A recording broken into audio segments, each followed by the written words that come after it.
Flat Earth Debate, Uncut and After Show. I'm your host, Nathan Oakley, and if you are new to this channel, or you've not done so already, then be sure to subscribe, hit the bell notification icon and join button if you'd like to become a Nathan Oakley 1980 channel member and keep up to date with the Flat Earth Debate. If you would like to support the channel, there is a super chat that runs alongside each of these shows while they premiere, and there's also a Ko-Fi, Patreon, crypto and thanks button in the info box below the video. Speaking of Patreons, I'm going to do a quick shout out to all of you who do support me on Patreon. So, a massive shout of thanks and appreciation to Smith Tools and Purchase, Level Plain Poem, Amish, Vitali Z, Colton James, BG, Survive the Spin, FE Patriot, On the Level, Thomas van der Zander, Gary Hughes, Measured Flat, Chris Wouters, Sea Level Cultist, Mitch Kennedy, Rod, The Names Burley, Twadwazzle, Jason Hornsby, Christoph Fournier, Flat Earth Travolta, J Melds 24, Unimento, M Iron 26, Endless, Golden McKinnon, Retro Bill, Michael Kahn, John Kays, Patrick Gunnels, Banter, Mel B Styles, Hairy Blade, Mobile Max 777, Rob W, Del West Watson, Unbelievable Productions, Blue Ridge Ranger, Abraham Mohammed, Skeptic 936, Texas Mike, Chow Yun Cat, David Wayne Foster, and Dank. So another massive thank you to all of you for supporting me on Patreon. Links to Patreon are below this video. And with that, I'll hand across to whoever is in Discord and Google so you can enjoy their dulcet tones while I set up for today's live show. Five of them, yeah.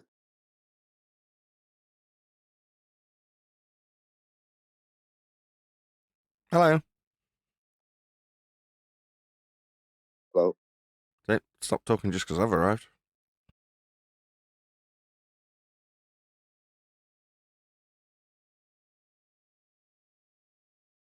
What the?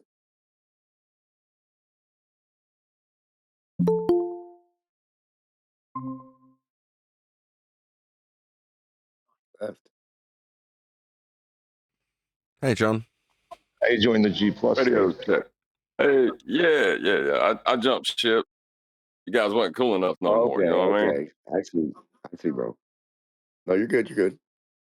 Do your thing. D-Mock, you one of the good ones, son. You're one of the good ones. I tried. Somebody got to be a good one. Hey, Mark, what's up? What up? How you been?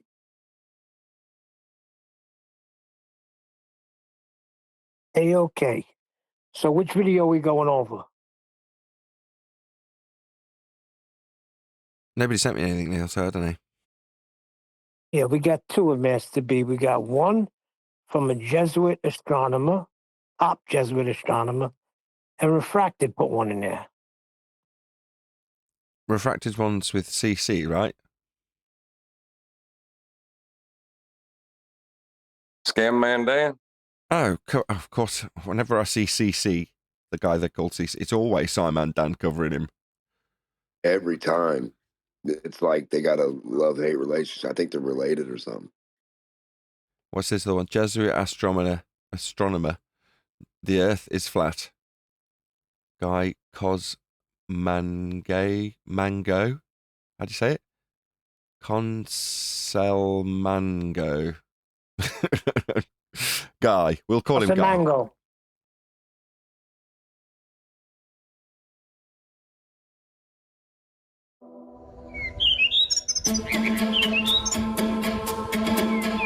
Surrounded by the majestic papal gardens on the site of the Pope's former summer residence at... I don't know, can we cope with him? He's only mildly Irish. Castel Gandolfo. Oh, it gets worse. Oh, does it really? Is a department of the Vatican that most people don't even know exists. For here, in this heavenly setting, the Vatican Observatory examines the heavens. Okay. Brother Guy Consolmagno is a former lecturer at Harvard and MIT. Now a Jesuit, he is the director of the Vatican Observatory. Okay. So, we're just looking at the Jesuit astronomers. Is it to make people aware that that's the case? Has always been the case and probably always will be. A couple of years ago, I was asked to do a Bible study group. I'm thinking Catholics don't do Bible studies, you know. And to do Bible study group in Houston. I'm going, Catholics definitely don't do Bible studies in Texas. Okay. It's just their discussion. Okay, well, let's see what the alternative is then.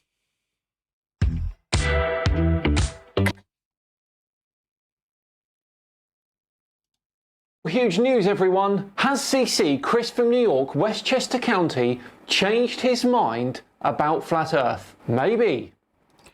Who gives the tiniest of tiny shites? Big news, you say? It's But also low-hanging maybe- fruit, but Say again. it's got the final non-experiment is mentioned specifically, and it's the only reason I posted it. I mean, neither of these are tickling my fancy, I've got to be honest. I mean, we could do the Jesuit one, we could do the Simon Dan one. They're both kind of tedious. Do you not think? The You Scam gotta Man think- Dan one's at least like the one Neil posted is what they actually the high priests believe. You know, Scam Man Dan is dealing with the final non-experiment logical fallacy that they think is an experiment. So that's really the two options. I didn't post anything. One deck posted it, and I thought it was pretty good. With the Jesuit one? Yeah, because it's interesting how they think pseudoscience is science and all of that other stuff. He doesn't say Earth is flat. That's number one. Okay, well, we'll cover one or the other, I guess. We'll figure it out momentarily. I'd say put it to a vote for the live audience if they want Scam Man Dan or No, I whatever that say dude's name is. I say put What? what's current, and Simon Dan is current. It's speaking about TFE, so let's get it on. Could do the other one another day. Yeah, man, these flat earthers though, they've got their brains scrambled by the 24-hour sun in Antarctica. Like they're saying weird stuff, man. Oh shit, D-Mars, what's up, dude? What are you doing here? What's up? What do you mean? I was like huge in flat Earth back in the day. I know.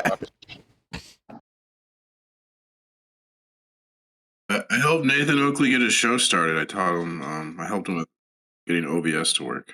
But like when he That's, first I started. thought there was a hint of I thought there was a hint of you in him. I've always thought that. I'm not a flat earther. I was like debating against them, but I help people. You know, I don't care if they're flat earther. Yeah, but do you know either way? What? Do you know either way? 10 years on, do you know one way or the other? Obviously, I knew fucking immediately. Oh, don't swear. Please don't swear.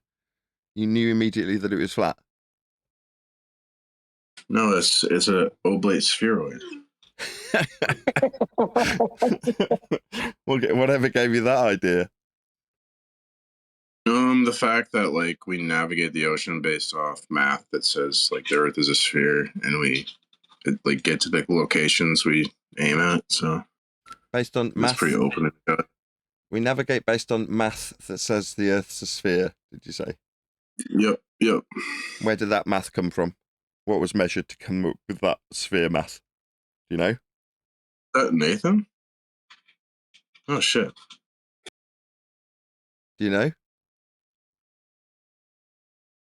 I don't know. I'm not really into math, like spherical geometry or something. Yeah, you said that. Right. But where did the notion of the idea that you've given us as an answer for it being a sphere, you've said we're navigating Earth based on mathematics of a sphere. And I'm saying, where did that mathematics that you think makes Earth a sphere come from? Do you know? God.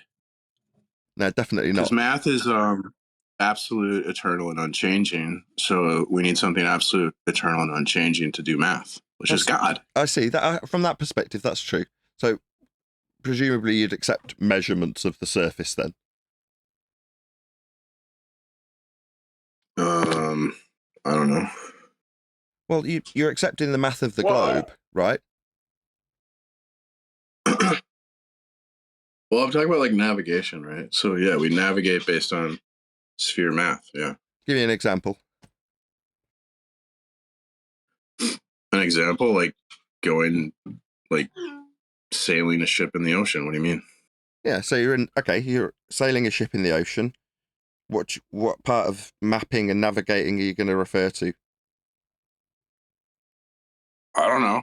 I'm not a navigator. About latitude and longitude.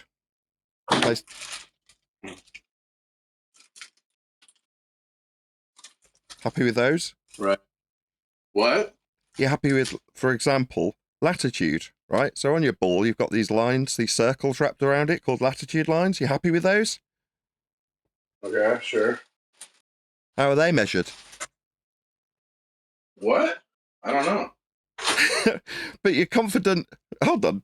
Like 2-3 minutes ago, you were confident Earth to ball based on navigation because mathematics of a ball. We get to, well, where do these mathematics come from? What are they derived from? That's measurements. And you don't know. Correct. Would you like me to enlighten you? I No. would love to hear He said no. You'd rather retain your belief, your ball belief, than know how Earth's measured then. Okay, fair enough. I'd rather not be in your cult. Nothing to do with cults. I'm telling you how Earth's measured. I was telling you how Earth It's was a measured cult. for your ball belief that you It's hold. a cult. I'm not into cults, Nathan. P, you're not listening. I was telling you how your ball belief was measured. You telling me that your ball belief that I was about to enlighten you in your ignorance of your ball belief, that's a cult, is it? Because that's what we were talking about. Not enlighten me. It means inform you. I don't learn from flat earthers. I learn from books. I'm just telling you how Earth's measured for your ball belief. Okay. You appeal to. Nobody cares. You appeal to it. What? You appeal to it. Navigation on a ball coming from mathematics of a ball is what you told us that you will rely on. When it comes down to the nitty-gritty of what's measured, you just seem a bit triggered and you don't want to know anymore. Nobody cares. But yet, while I'm explaining this to you, you're still mic wide open yattering while I'm explaining this to you. So, triggered much? Why am I triggered? I know you can't keep your mouth shut while I'm explaining to you that you appeal to this, but you don't know what the measurements of Earth would give you systems like latitude for navigation. You don't know. Yeah, I'm not really interested in the shape of the Earth, Nathan. All right. But when it comes to me asking whether or not you know, you said you did. So you don't know then, you just lied. I lied about what? Knowing what the Earth is in terms of how it measures. You said you knew, you don't. Clearly, you don't. Oh, no, I didn't. I said we know the Earth is a sphere because we navigate using spherical Yeah, we went through geometry. this. Yeah, then we got to the nitty-gritty of what was actually getting measured, though, didn't we, P? And you hadn't got the slightest idea, and you told us that nobody cared. I mean, I care because I know something that you don't. And what I was pointing out was that while I was telling you that, your mic was wide open, you were making a load of noise and a load of racket. Because you don't care, but you appeal to it. How am I wrong?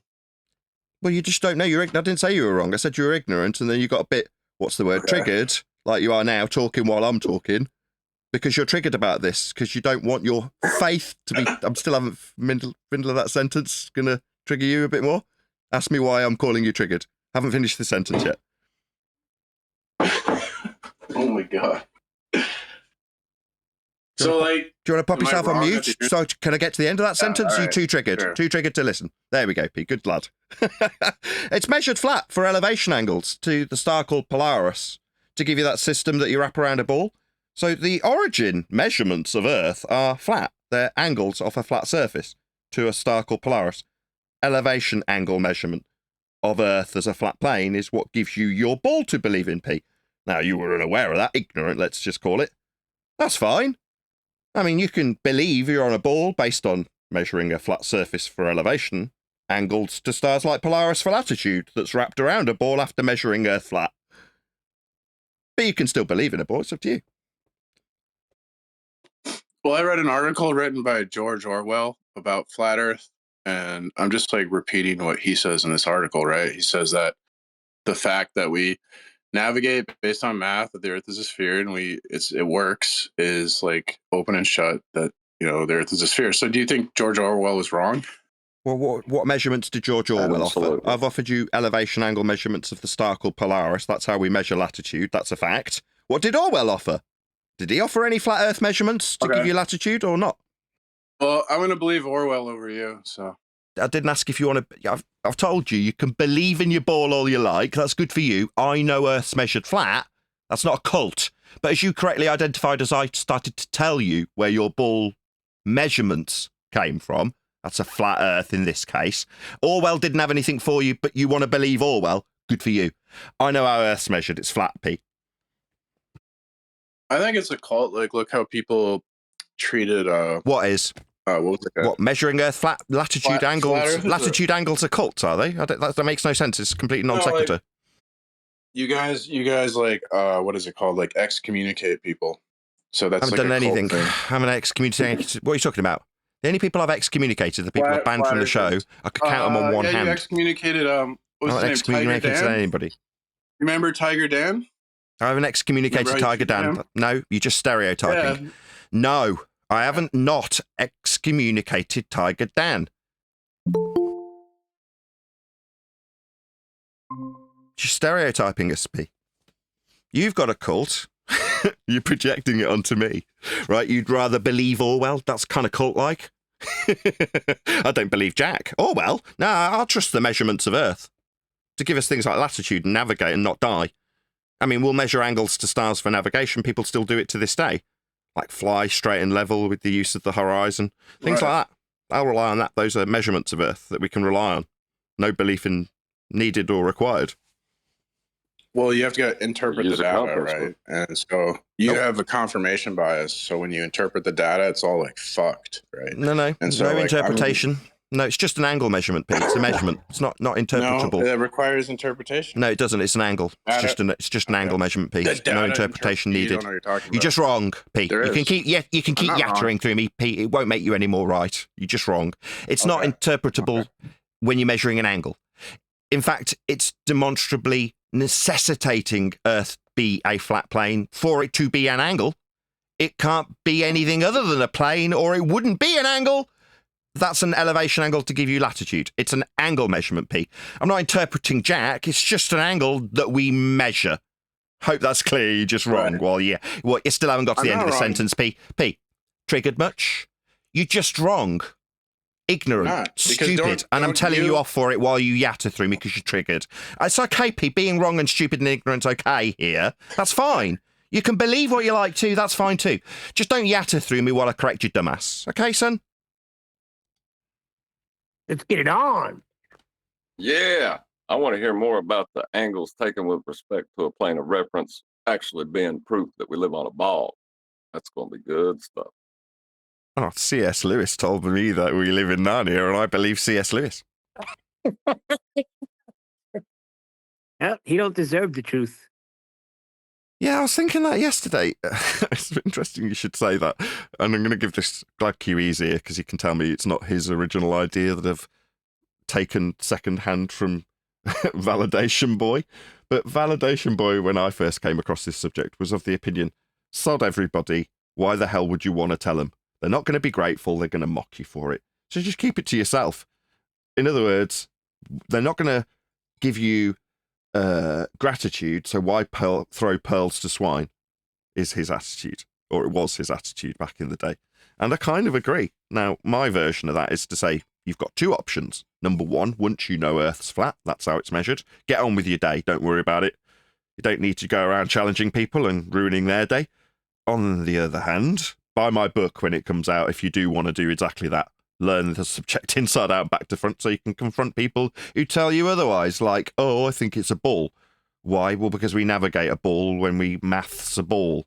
Really? Where do the measurements of Earth come into that? Well, they'll all be flat, won't they? If you know that, great, you can get on with your day knowing Earth's measured flat.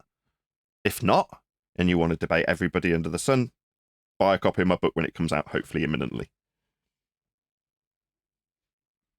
Should we do some housekeeping, like for realsies this time, unlike yesterday? Yes. Any evidence you can have gas pressure without the necessary antecedent of a container to press upon for all those space believers?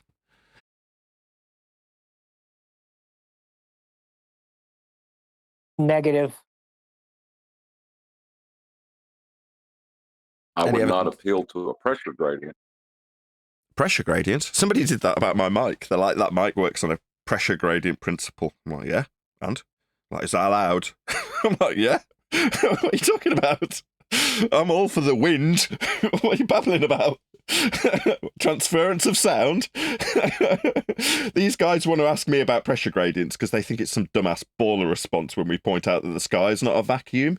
You're like, yeah, we got a pressure gradient. They're like, well, why isn't there a container between those gradients then? You're like, are you having me on? Are you really this dumb? If that was something that was ever entertainable, we'd never hear anything. There'd be endless containers between every single gradiated bit of pressure you ever experienced. It's like, no, but for the fact that we have contained gas pressure, we can have things like sound. They always appeal to existing gas pressure. Always. Yeah, where'd you get the gas pressure from in the first place? Well, within this topic, appealing to the pressure gradient is kind of like a double shot in the foot, because not only do you need a container for the pressure initially, but to describe a pressure gradient, you'll need a horizontal plane of reference. We've actually got a poll for the chat. I click on the little three dots in my live stream. It doesn't give me the ability to actually start a poll from my live stream studio. I think you have to actually go to the live stream as the videographer yourself, and then you can start it from there, which I'm not going to do. I'm not going to open a new page. I'm just going to do it verbally. So we've got a couple of videos that we can cover today.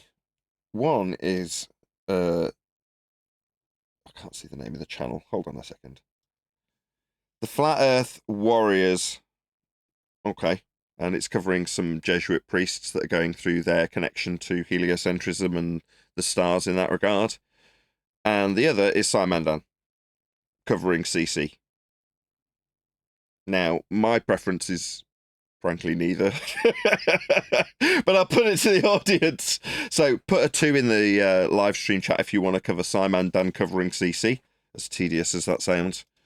Or if you want, I think possibly the lesser of two evils is going through what we go through generally, which is, you know, the Jesuit connection, Roman Catholic Church connection to heliocentrism, and, you know, the Copernican paradigm of a ball in a sky vacuum.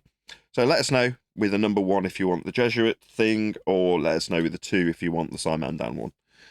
And we'll come back to that shortly. But yeah, there's your straw poll. Hopefully you're all paying attention. I'm not exactly sure how many people are in the live chat. Let's have a look. There's well over 50 people. So yeah, there's enough of you to make a decision. No, Oxbow 3 is not an option. Okay, so let's go on with any single viable hypothesis from any of the fields of astronomy, cosmology, or astrophysics. That's funny because in the, what do you call it? The priest one talks a lot about that. About what, Neil? Science, and what they do is science, but of course he's referring to pseudoscience.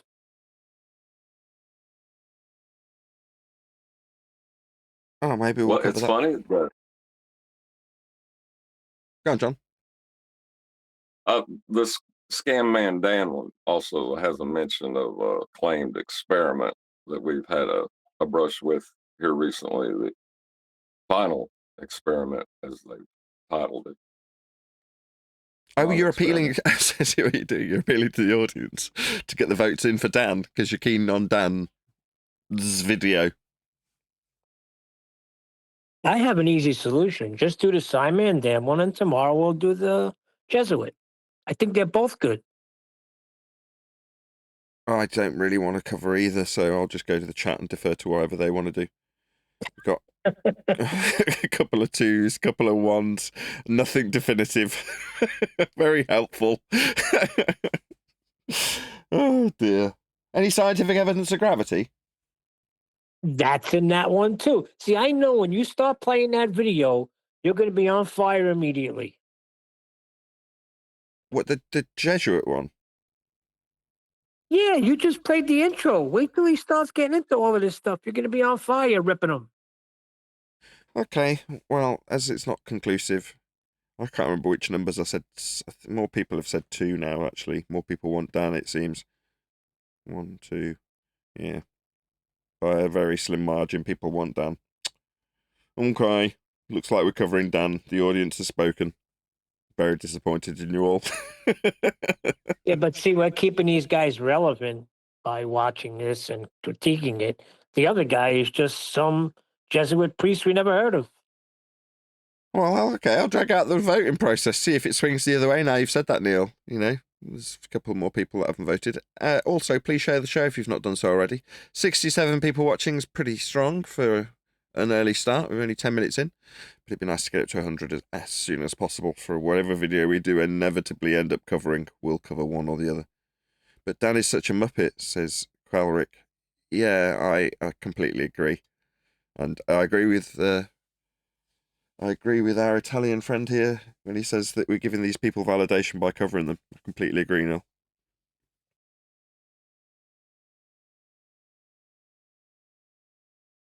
No, not enough. Not enough. Oh no, there's 2 more votes come in for number 1. Okay, should we cover this then? As the votes have swung the other way now, with 71 people watching, we've got to cover something. So we'll start with this. It's only 12 minutes. I doubt we'll get to the end of it before the end of the live stream, but for the audience's benefit, I'm pretty sure you swayed in favour of this video, unless I miscounted. We're covering it in either event, so please let this videographer know. At Nathan Oakley 1980 sent me. I don't think they're the originator of the video, but that's certainly where we're getting the material from, so they're going to get the credit. And by that, I say that it is actually going by in the live stream chat if you are watching this live, so please do actually click on that link. We will delay slightly longer before we do get into this video. So please pop along and just let them know that we've covered their video. If they've put this out there and it is their original material, I don't think it is, then great, but in either event, we've had it brought to our attention by this videographer, so please leave them a comment and point out that we like sharing YouTube love here. If they were to do some form of response, we would hope that they'd put a link to the Nathan Oakley 1980 YouTube channel in return. Hopefully that's given a couple of you a chance to actually pop along to this videographer and let them know Nathan Oakley 1980 sent me with a polite comment that doesn't immediately get eradicated by the YouTube algorithmic bots or the videographer themselves. Obviously be polite, be friendly. We want to share that YouTube love and hope that it would come back our way at some stage down the line. So there you go. There's the link to his video. I'll stick it in once more and then we'll move on and actually cover this video. So there it is, winging its way by. Okay, any comment before we do any further comment, as Neil's already put his 2 pennyworth in on this particular video? It's flat, says top Jesuit astronomer is the title of the video. Horrendous title. All capitals, it's flat, with an underscore, lowercase says, capitalized top, Jez hyphenated Jesuit astronomer with a capital. Just absolutely horrendous. No offense to your videographer, but just pick a format. Come on.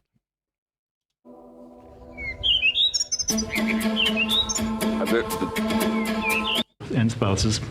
Go on, John. Oh, I was just going to say that this definitely goes back to the basis of their religion. This video does. That's why I liked it. It shows that their beliefs are tied to measuring the Earth as a flat plane. So this is Guy. I'm going to butcher this now. Consolmagano. We're going to just call him Guy. One of the guys, half of them are Catholic, as it turns out, so much for Catholics not doing Bible studies. One of the guys came up to me and said, I just want to let you know, I believe in the absolute truth that creation was made in the 6 days, just as described in the book of Genesis. And that's my religion. I just want to let you know that ahead of time. Why would you need informing of that? just to let you know, I believe the Bible and what it says. Great opener. Are you alluding to the idea that you don't? I mean, what gives? And I'm thinking, have you actually read Genesis? Where it says the world is flat and it's covered with a dome and there's water above and below the dome. I don't think it says that in that specific of context. It doesn't say that, does it? No. You're taking inference. Now, I should maybe lean into it, being a flat earther and all, but I don't really like this straight off the bat. Where does the shuttle go? How come you don't get wet? Where it says the world is flat and it's covered with a dome and there's water above and below the dome, where does the shuttle go? How come you don't get wet? But then he told me a little bit more. He said, before he was an astronaut, he was a test pilot. Test pilots, you don't want to have the habit of creatively reinterpreting their written instructions. Their written instructions, like fly across a plane, remain straight and level, reference the horizon to reference your horizontal, those sorts of things. Yeah, those all would allude to the notion that the Bible, as you are indicating, is suggesting Earth being a flat plane when referenced for pilots. And that's true of computer programmers, and that's true of engineers in general. These are people whose world depends on them literally interpreting the material that they've been given. Yeah, they need to fly across Earth as a flat plane. That's correct. And so to them, the Bible is just another owner's manual, because that's the way they view the world. Yeah, that seems pretty okay to me so far. I mean, obviously, if you're going to lean in... I'm slightly taken aback, actually. Your rhetoric is my rhetoric. These people deal with a flat plane, and that's how their world is, and subsequent to them dealing with Earth, measuring Earth, and flying across Earth in this example that you're making as a flat plane, they can also go to their Bible and it will tell them Earth's a flat plane. Now, in that order, I literally have absolutely no objection to any of that. Right? In fact, it pretty much mirrors and echoes what I say. Amazing. Brilliant. Wonderful. Whereas in the ancient world, what are the oldest books we have? The Iliad, the Odyssey, they're poems. They're books of poetry. And the world was interpreted in terms of metaphor and simile. And of course, the crazy thing is, science itself is metaphor and simile. No, it is not. Science is the establishment of the cause of naturally occurring phenomena. That's to say, it's the study of the physical and natural world, like natural science. That's the scientific method. It elucidates cause. Newton's equation for the fall of a rock due to... The laws of Newton weren't right. You're very out of date. The laws of gravity. No such beast exists. Is a poem. It says the path of this falling rock is like the solution to this equation. Really? And will that factor in the clouds? Are they falling? Well, will they work in it? No, I'm thinking that was debunked 110 years ago. It's not that they're the same thing. And the sad thing of that statement about evolution being proved, evolution is not going to be proved. Nothing in science is ever proved. Absolutely incorrect.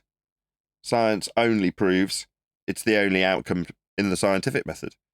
It's built into the logic of hypothesis construction. If A, then B, and if A, not B, cannot exist simultaneously as an outcome. You can't have A, your presumed causal influencer in an experiment, both cause the effect and not cause the effect simultaneously. So upon variation and manipulation of a presumed cause in an experiment, you can only prove one or other prediction correct. It's built into the logic. Now, but for violations of the law of non-contradiction, you can only prove something at the end of an actualized hypothesis, aka actualization of a hypothesis in the scientific method is proof, contrary to what this idiot just said. And the sad thing of that statement about evolution being proved, evolution is not going to be proved. Nothing in science is ever proved. No, nonsense pseudoscience won't be proven, and evolution is not science. So tarring evolution, whatever the hell that is, with the brush of science and then declaring that science doesn't prove things is farcical, incorrect, and non sequitur. Science describes. It doesn't prove. No, descriptions describe. Science absolutely proves cause of effect. It's all it can do. You vary your presumed cause. It either does cause the effect, in which case that prediction, if A then B, is proven. Or it doesn't cause the effect, in which case that prediction, if A not B, is proven. That's all it does. Just proves things. That's all it does. That's all the scientific method can do. I've got two really thick books on my shelf back in Castor Gandolfo. One of them is the Bible, and the other is a book by Misner, Thorne, and Wheeler called Gravitation. And this is about that thick, and it's all about the Einstein's special or general theory of relativity. Well, a minute ago you were talking about Newtonian gravitation of mass attracting mass, and now you've sort of segued into 110-year out-of-date non-forces superseding that which you've just described when in fantasy of things going down. Rocks, right? Why are we talking about bent pseudo-Riemannian space-time when contextually you were talking about Newton only 2.5 seconds ago? The Bible's 3,000 years old. The gravitation book is 25 years old. The gravitation book is out of date. It's obsolete. Boom. Yep, not wrong. If it's talking about Newtonian, but you alluded to it being Einsteinian, that's the current rhetoric in your heliocentric worldview. That's not correct either. It's a pseudo-geometry, but nevertheless. Science books go up. No. It's not a science book. No, there's no such beast. Science book? What, a book with lots and lots of people describing by way of a wordy explanation after the fact when describing the experiment that's been validating causes of effects, multiples thereof listed in a book. Yeah, you could just about get away with that contextually. But there's no book of science. Science is a method. It's not a book. It's not a story. It's a method. Obsolete. They're supposed to. 1,000 years from now, our science, our understanding of evolution, our understanding of the solar system. None of these things are science. Solar system, what? Sun at center, Copernicus? No, you're just talking about your Jesuit forefathers. That's what you're talking about. Their ideas aren't science either. Our understanding of the Big Bang is going to be... Understanding of the Big Bang? What, Lemaitre?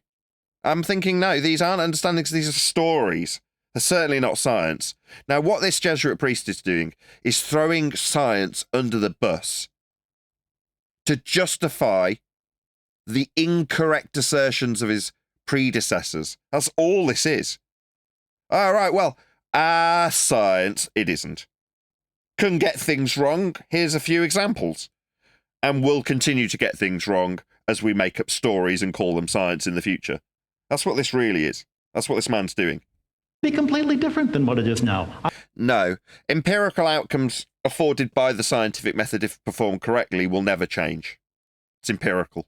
The outcomes therein are empirical by nature. That's what the scientific method does.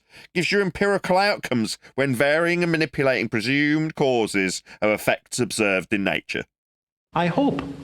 Are you saying, though, that then the problem is that on one level, science is dominated by these kind of fundamentalist techies?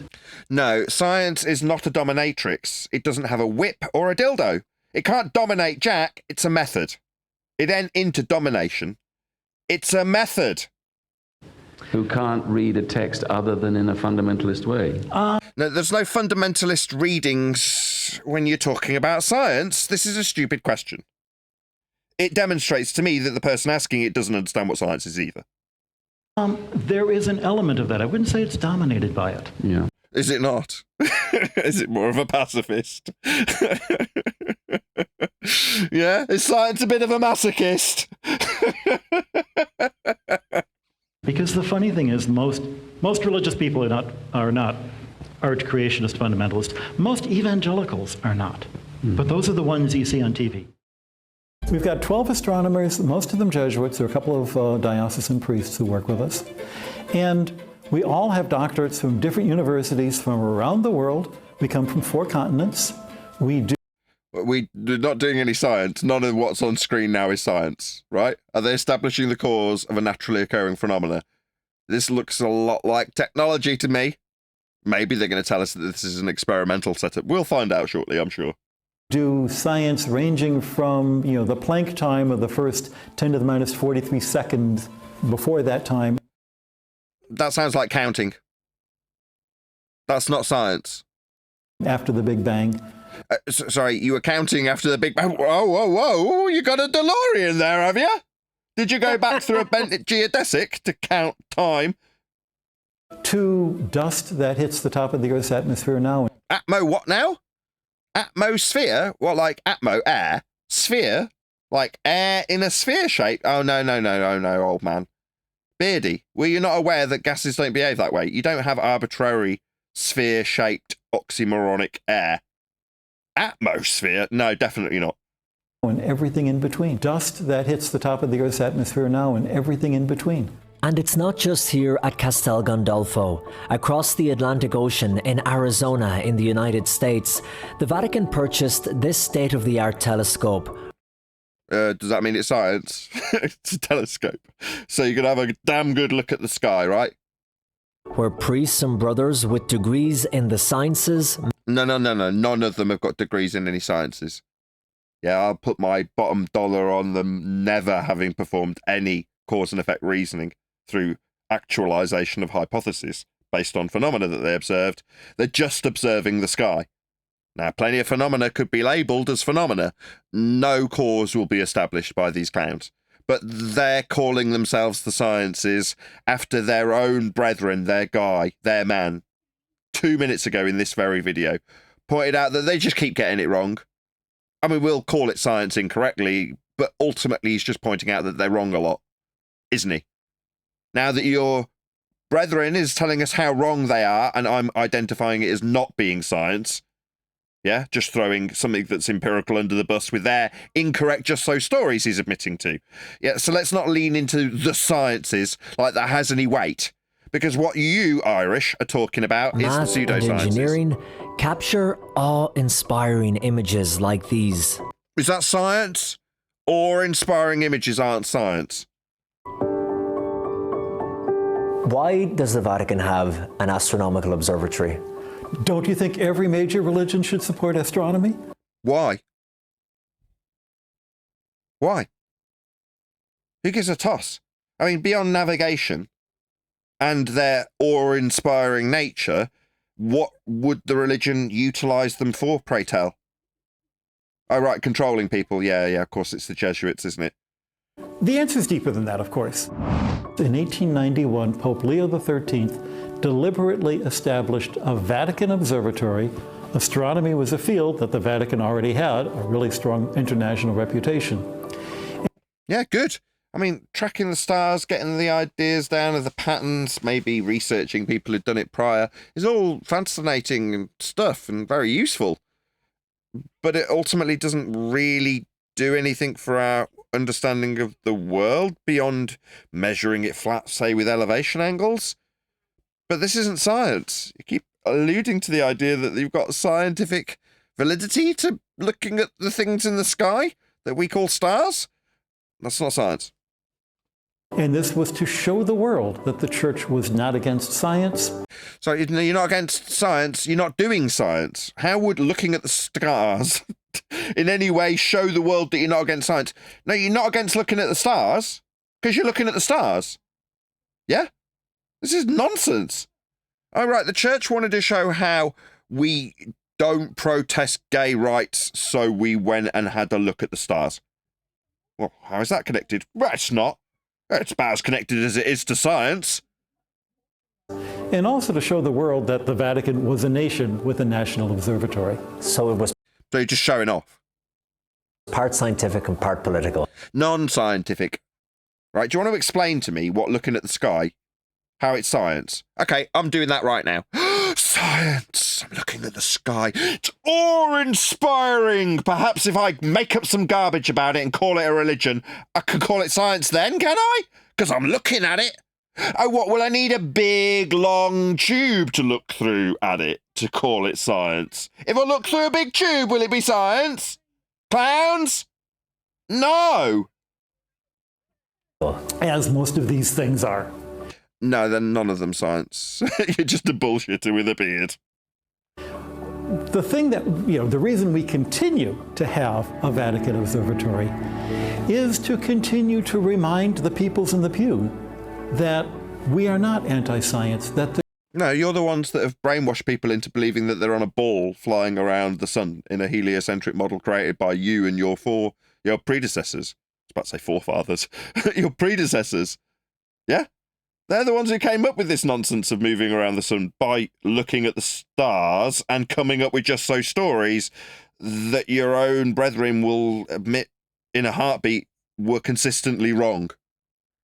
the church not only supports science, but the church... No, you don't support science. Show me how much money the church has pumped into cause and effect reasoning based on scientific validity after validating what cause a phenomenon observed in nature.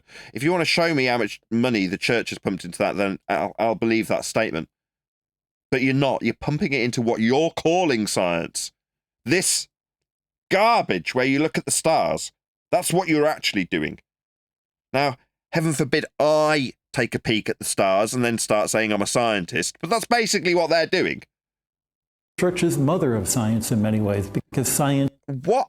The church is the mother of science? No, nothing you've described is science. What you mean is this arm, the Roman Catholic Church, is the father of bullshit stories about the world moving around the sun, invented by your predecessors.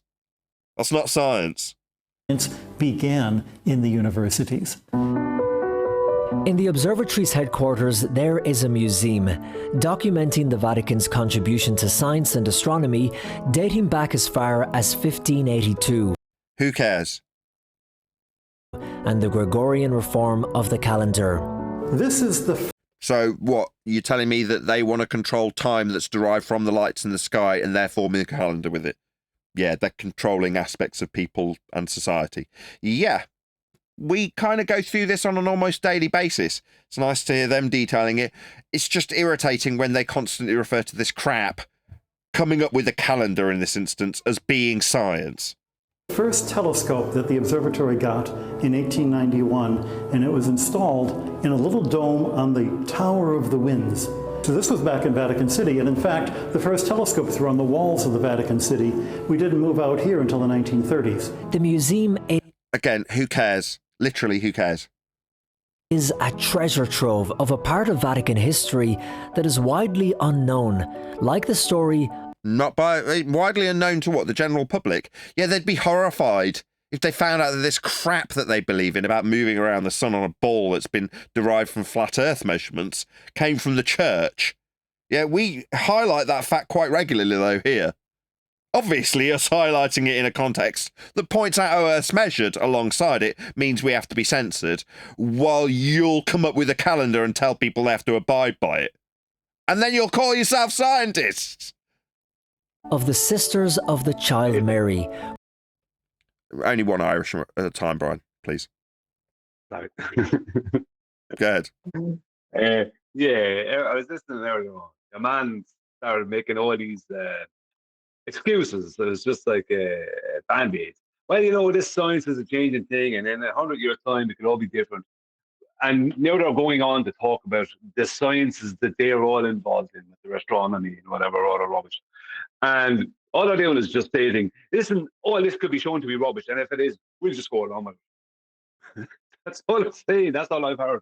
You know what I mean? We'll just roll with the punches. Yeah, whatever is the thing of the day, we'll just go along with that and promote that. That's all they're saying right there. That's all I heard. Yeah, they're simultaneously decrying their magic tricks and then telling you, by the way, we're magicians, and magic's great, but we got a lot of magic wrong last time. And then the narrator comes in, over at the magic factory. You're like, what?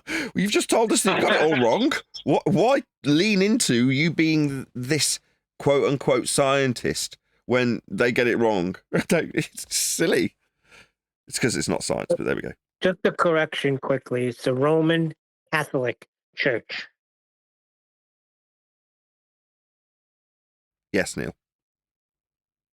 Who helped map and catalogue nearly 500,000 stars in the late 1800s. We developed a laboratory to measure the spectra of pure metals. So we're in the dome of the Schmidt telescope, which is actually just a giant photographic camera. And So we're looking at the stars and we're taking pictures of them. It's just a big camera. So basically, people, if you're out there, you're doing maybe wedding photography, you're basically a scientist. I mean, this is just a camera. Yeah? But it's pointing at the sky. Oh, right. Sorry, wedding photographers. No, you're taking pictures of people. Point your camera at the sky and go click, and that makes you a scientist according to this standard. I mean, that's not the case, obviously. But that is the standard they've laid down here, isn't it? What are they doing to justify them calling themselves scientists? Point a camera at the sky. it was the final telescope installed here at the Vatican. It was put in here in the late 50s, and Pope Pius XII personally bought this telescope out of his family funds, not Vatican funds. Yeah, right. Another incredible piece of history about this room, it is where Pope Paul VI spoke to the astronauts. Oh, yeah. He spoke to them in Narnia, did he? Did they transmit through the wardrobe? Apollo astronauts on the moon. Wow. No, he didn't. They were lying to him, or he was in on it. Either way, the people who told him that they were on the moon were liars. They absolutely were not traversing through high-pressure gas, through an area of volume the gas would be filling in line with entropic laws of dispersion, aka second law of thermodynamics. Gas fills space. They're not traveling through space to get to the moon. It's all a big lie. He was standing, actually sitting, exactly right where you are. First, a blessing in Latin, and then a message to the astronauts in English. They're going to burn in hell. All of them. The astronauts. They're all going to burn in hell. If you're listening to this and you know an astronaut, feel free to let them know. You say you've been to space. I know you're a liar. You're going to burn in hell. Referring to the moon as the pale goddess of our dreams. Wow. Yeah, how There you go. romantic. They're going to burn in hell. It was beautiful, it was poetic. Pope Paul VI is speaking to you, astronauts. Greetings and blessings. This footage is on a stage. This is a stage. If you are unaware, we don't need to debunk this. We don't need to go through the fakery of NASA. However, this is a stage. These men are on wires, bouncing around in heavy costumes on a stage with a backdrop. Because the light in the sky, as detailed earlier, is not capable of approach via a sky vacuum as detailed in this story. That's not possible. The men claiming to have done this are liars. Blessing to you, conquerors of the moon. And it was a moment that showed just how dedicated the church is to being in tune with the science and the technology of the times. You're doing neither. Stealing God's glory. It's absolutely disgraceful. And 240,000 miles from Earth on board the Apollo space. 240,000 miles. I wonder where you got that number from. I'm pretty sure you're going to need to derive an R value to extrapolate by way of the Jesuit Roman Catholic Church, their Keplerian, heliocentric derivation by way of Huygens, assuming that radius measured off a flat plane can be calculated in Kepler's orbital motion for a transit of Venus when assuming that has the same radial value measured off a flat Earth in that system to give you the distance that you just appealed to. So given that you've just given us a value, a specific value, I'm going to tell you that you will need to measure Earth flat to get to that value. Earth is flat. For this man to tell you that value, Earth was measured flat by the Roman Catholic Church. They then derived radial values in a spherical model that moved around the sun, and then inferred scale with Huygens' assumption called ingenious that Venus had the same flat Earth measured radial value capable of superimposition onto Venus. Earth is flat, ladies and gentlemen. This man's value proves it. Spacecraft, the astronauts had brought a small flag of Vatican City. It was a beautiful, beautiful moment. This is a cartoon. That's a cartoon. It's claiming to be a picture of Earth from space. It's not. It's blatant 1950s, 60s-ish technology cartoon. It's garbage. By today's standard, this would be laughable. If somebody showed this, this is akin to us having the Thunderbirds presented to us and being told it's real life.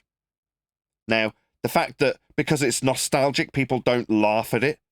No, this is just as laughable now as it should have been then, but for the fact that people didn't have any reference to high-quality digital imagery as we do today, this was considered high-tech then. Now, it's just as laughable as it should have been back then to perceive a high-pressure gas not dispersing into a 10 to the minus 17 torr vacuum. Utterly absurd and a direct violation of the second law of thermodynamics. Nevertheless, you can really see how crapo vision it is now in 2025. So the evidence in front of you is that anybody tells you you have to give up your science to be a religious person or your religion to be a scientific person. You don't have either. You're not, talking about religion. You're not talking about anything. You started off by talking a little bit about Genesis and quoting a flat earth reference that isn't there.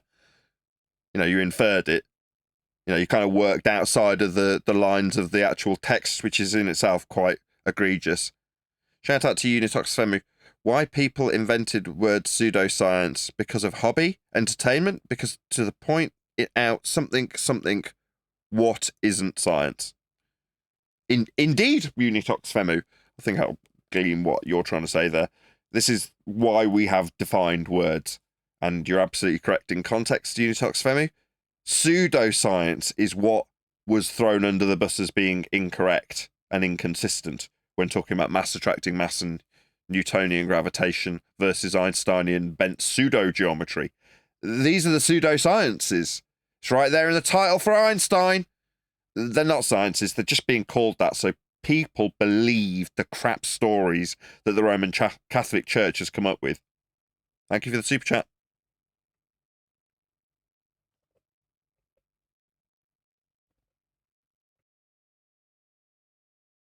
Is giving you a load of nonsense. And then you should ask yourself, why are they telling you that? What's in it for them?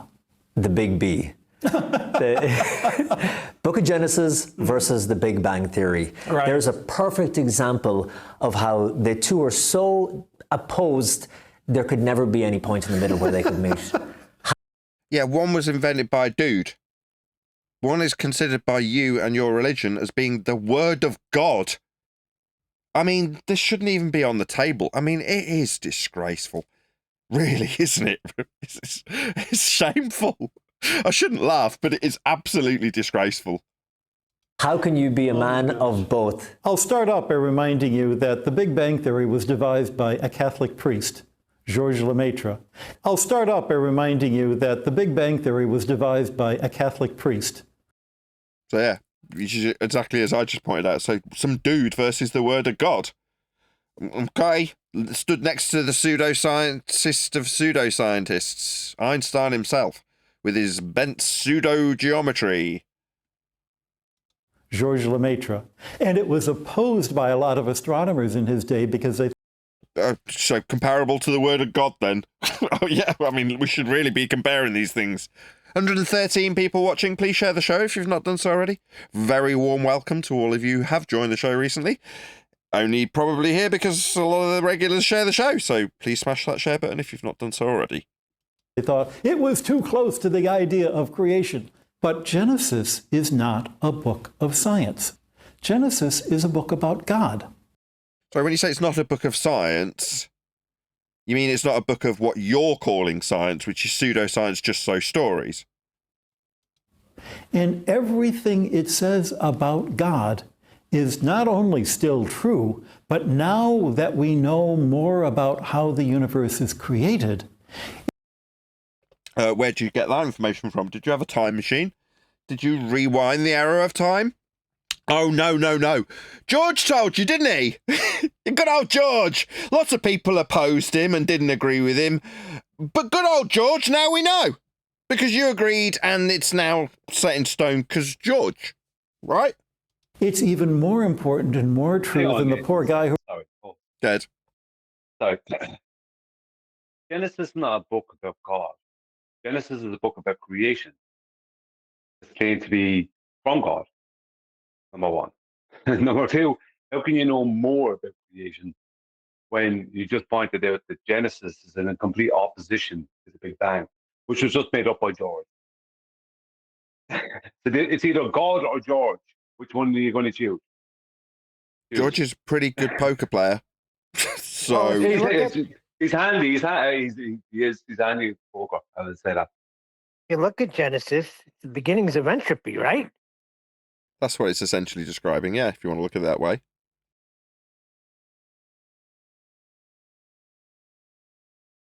Who wrote Genesis could ever have believed.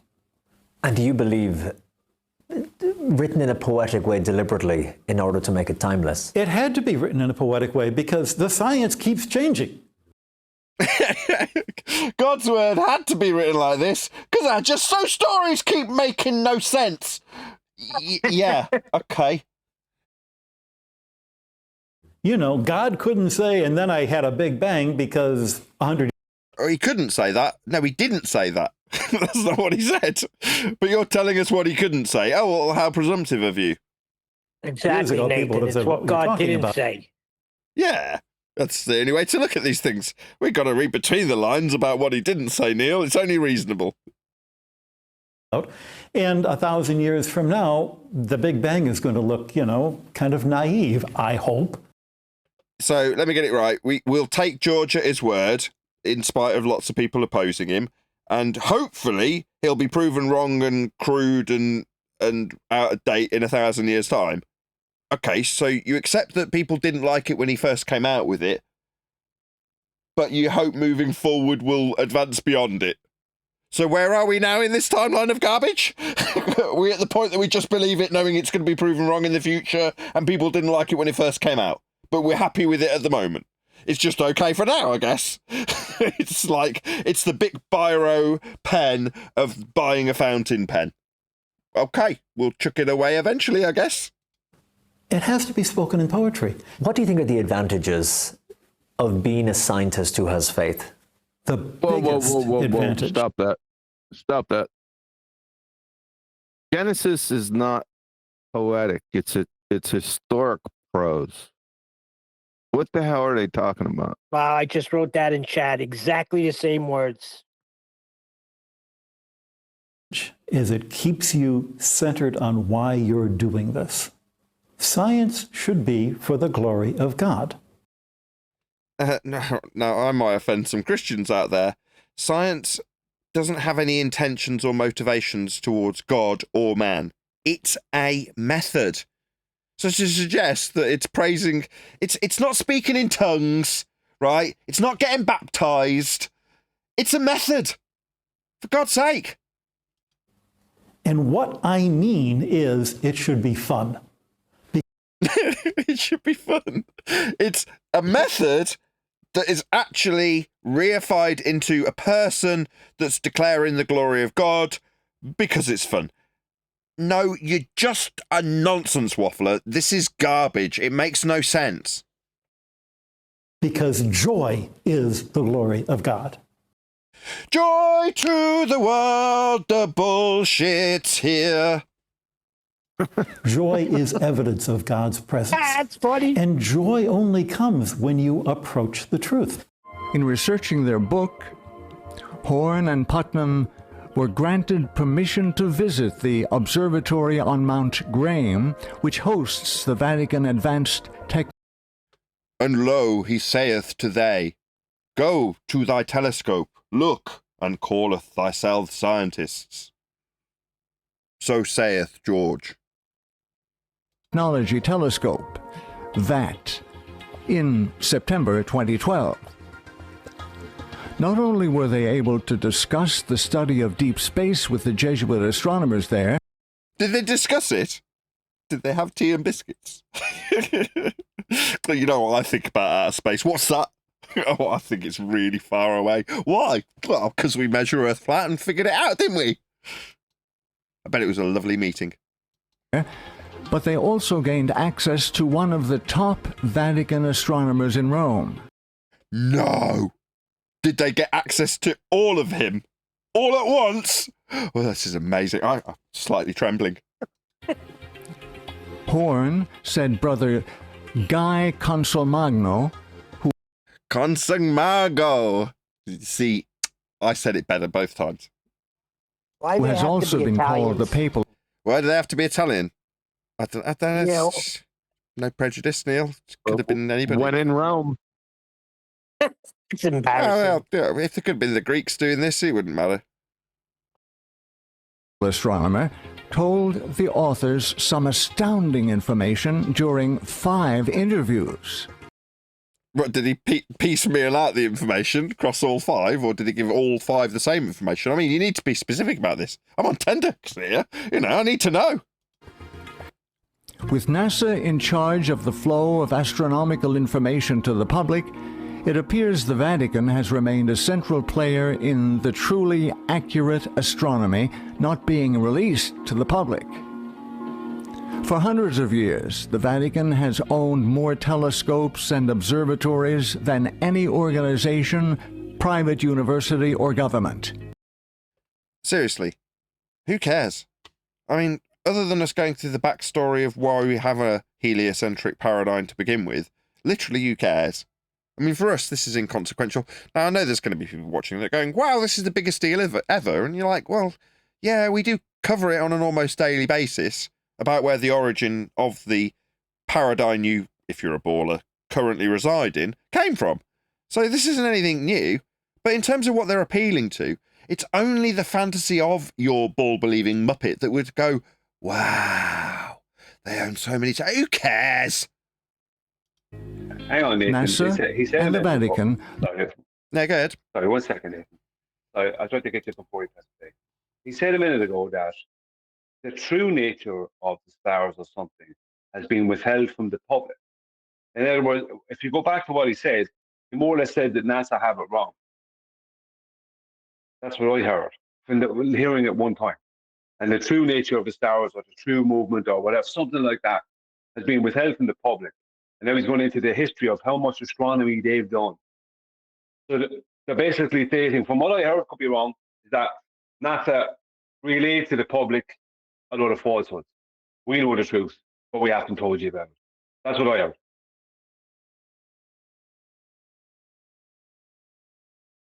Jointly own Lucifer, the world's largest binocular telescope. According to the official Vatican website, the Vatican Observatory is one of the oldest astronomical institutes. There's nothing to see here. Having a telescope called Lucifer, no big deal. Hold on in a the second. world. Hold on a second. Wait a second. He said, I will exalt myself above the stars. I will be like the Most High. No big deal. Moving on. And yet, where are the photographs? Where are the news releases of the latest discoveries? Precisely what have the Jesuit astronomers been doing for the last 500 years? They know, but they're not going to tell you. And you might find something out from NASA, but they're probably not right. But the Jesuits know. They know the truth. Only they know. I knew it. I knew it. Can't they tell us? I mean, I really want to know too. where it says the world is flat and it's covered with a dome and there's water above and below the dome, you know, where does the shuttle go? How come you don't get wet? What? That was from his. Don't get wet. What the hell was that? From his earlier interview, his opener was talking about how the Bible says Earth is flat in Genesis. I'm like, does it? I mean, yes, you can interpret it that way, but it doesn't. It doesn't have those words there, does it? In Genesis, not that I'm aware of. No, he's taking liberties, but I don't know. Whoever that videographer was has leaned into his liberties that he's taking, and I take umbrage with both. I take umbrage with him taking liberties with the word of Genesis, which is, don't get me wrong, when it comes to the flatness being described, it's obvious and self-evident in the words being used, but it doesn't explicitly say those words, which is what he said. You're like, don't do that. There's no need. Not in Genesis. Not in Genesis, but it says it in other books. Yeah. He specifically said Genesis, though. Yeah, I know what he said. He's a moron. He also said it's a poetic book. I mean, second grade Sunday schooler would compromise him. I'd like to get back to, how is the space shuttle getting wet? Did I hear that right? Something like that. When it goes, and I was asking about Sheol, which is the depiction of the underneath in the biblical version of the world with the dome above it. But that pictorial reference isn't, it's not like the illustration on page 2 of Genesis, is it? You know what I mean? How's it getting, that didn't answer my question. How is the space shuttle getting wet? It isn't. It's not. The space shuttle, I think, it's just an airplane. I understand it's not getting wet. All right. Why does he think it's getting wet? Did they take it to the spaceship wash? The waters above are clearly stated above the firmament, and the waters below. He's saying why is it not? At the space wash, baby.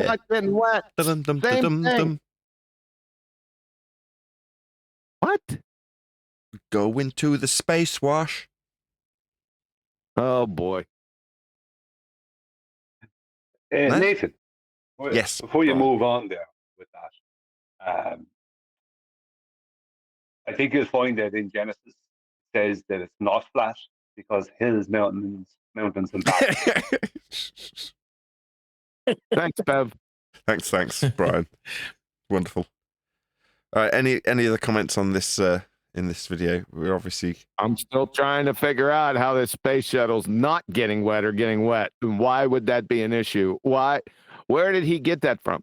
How do they know to be food?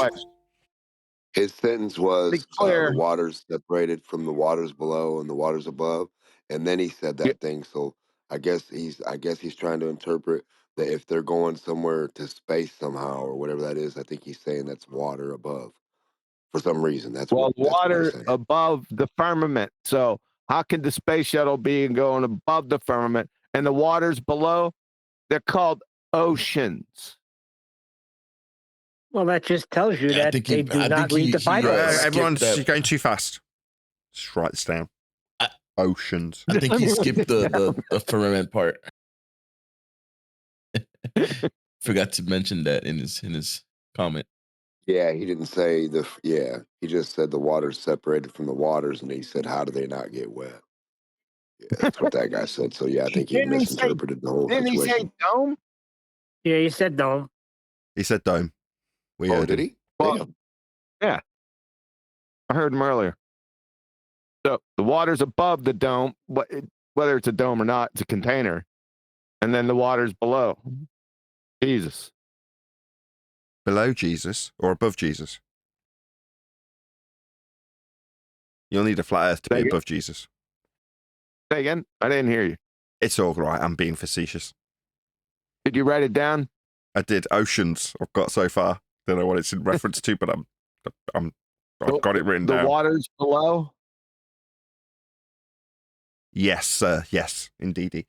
Yes. So be here or be sphere on the Quantum Eraser YouTube channel in about, I'm going to say, 5 hours time. Well, it's 6 p.m. your time, so you were correct yesterday. So Brian was wrong. Disinfo agent. Yeah. Shill. It's clear. It's always been the way. Isn't that what he accused me of? You're always doing this, getting it wrong, confusing people. Well, we went ahead. They didn't. I made that mistake too one time. The irony of it is, right, before that discussion on yesterday's show, Brian and I on a conversation were talking about how the world has been confused with the moving of an hour here and there in time zones. That's funny. Right. Okay. I'd just That like to was the say proper that plug. It's not a proper plug. Okay, so Be Here or Be Sphere on the Quantum Eraser YouTube channel, 6 p.m. UK time, 1 p.m. Central Standard, for Quantum Eraser Live, and he's going to be covering some numpty clips. So check it out, Be Here or Be Sphere. There is no link to share until Kiwi schedules his live stream, which will be a couple of hours before it starts. But in about 1, 2, 3, you're saying it's going to be in 3 hours' time. 3, 10, 11. Yeah. Oh, boy. Great plug. Great plug. So, can I just point out that they won't have a problem if they do get wet because they train in a swimming pool? The astronauts. Thanks. You just dodged the time thing, too. We're also going to be going over not only an empty clip about bones, we're going to be going over a acclaimed scientist over in the land of misfit toys. We're going to take a look at Taylor and some of the things she had to say. See where they line up. Taylor, that's going to be good. Taylor, a girl, Taylor. Yes. It's one of those androgynous names, isn't it? I like the name. Well, it's kind of a boy's and a girl's name. It's like Francis. Especially the way Nova says it. Are you okay, Bushel? Someone tickling you? Oh, my bad. I was on mute. No, I just saw in the chat that they were looking for QE's YouTube channel, and somebody made a YouTube channel called Quantum Psycho. And I was laughing at that. Sorry. Oh, it's nice that you get such attention, isn't it? I always appreciate things like that. Right, any more before we move into the after show? We finished the whole video? Yeah, we finished the whole video, yeah. Shocking, Amazing. Amazing. With that, I'm going to say, if you are watching this on either Nathan Oakley 1980 or Nathan Oakley premiering streams, then stay tuned, as there will be an after show to follow. What do you think for space? No, you would not like to see them get together. Who? DJ and P. Mars. Okay. It might actually it might actually cause a rip in space-time. And we all get sucked into a black hole of stupidity. Pete Shea and P. Mars have interacted with each other. I'm sure they have.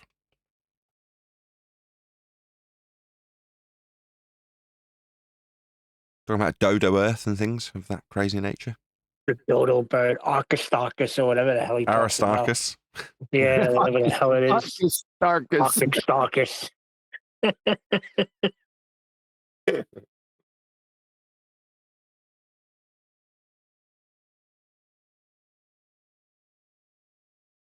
Old dodo bird. Talking about what's his name from Gyms. Yeah, Pete Shea is always in gyms. But I don't think Jim Panda has anything anymore. I think Kiwi's right. It's gone. Now, Pete Shea's the guy that says that water is an element, right? No, you're thinking of the Pete and Pete, I think. It's Pete and Peter. You're thinking of them. Oh, okay. I don't know Pete Shea then. Never mind. Pete Shea's another Irish nutter like Brian. No, I'm talking about the little one-leg guy. Little one-leg guy. A pioneer then, Nathan. An intellectual pioneer. That dude. An intellectual pioneer. Not PJ. Maybe you, Brian, but not PJ.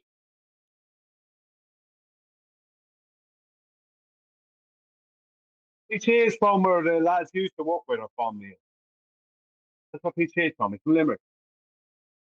Yeah, PJ thinks I'm crazy and Chocolate's crazy because we were in New York City during 9/11. That I did not see what I saw. What'd you see?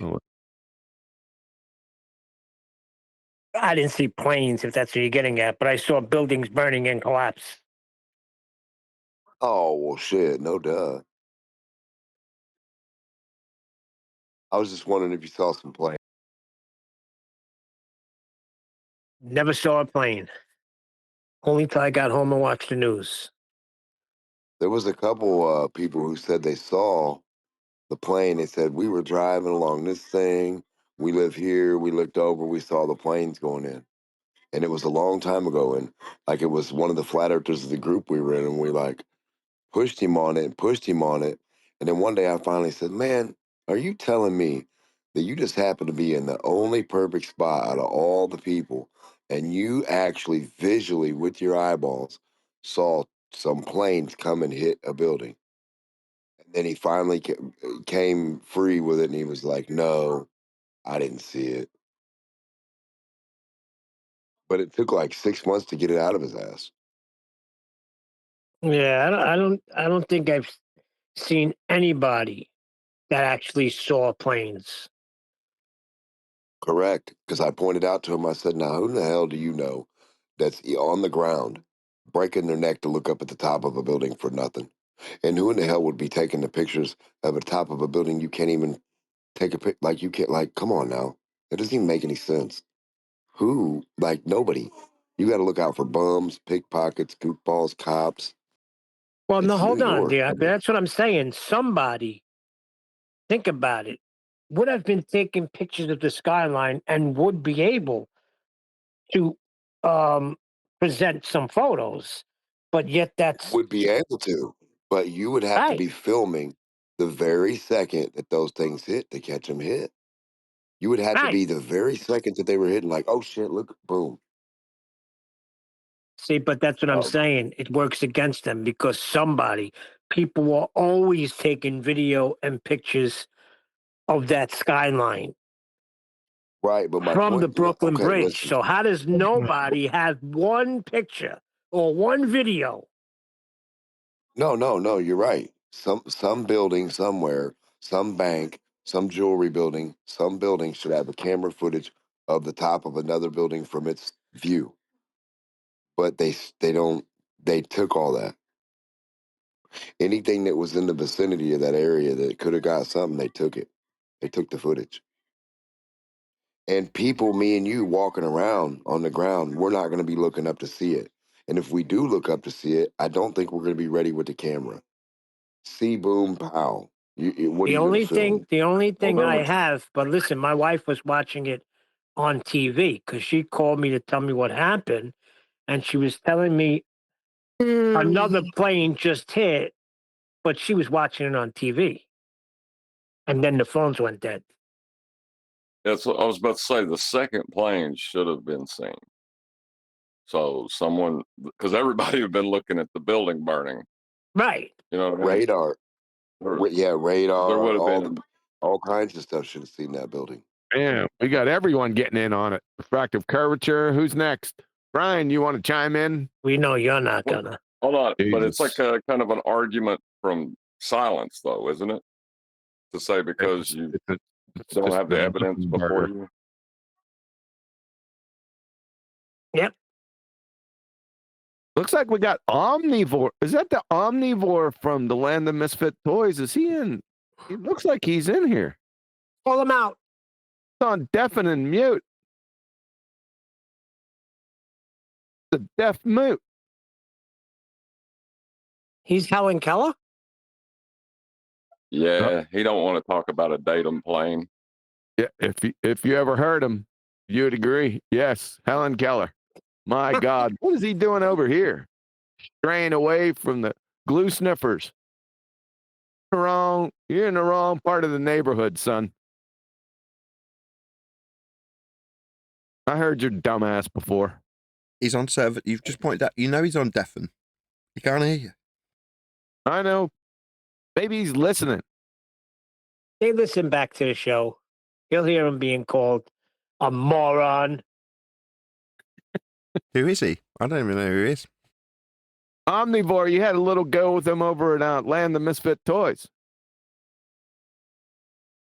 He's a gentleman that had the definition of level conforming to the surface of a sphere from the book, A Planar Table Manual.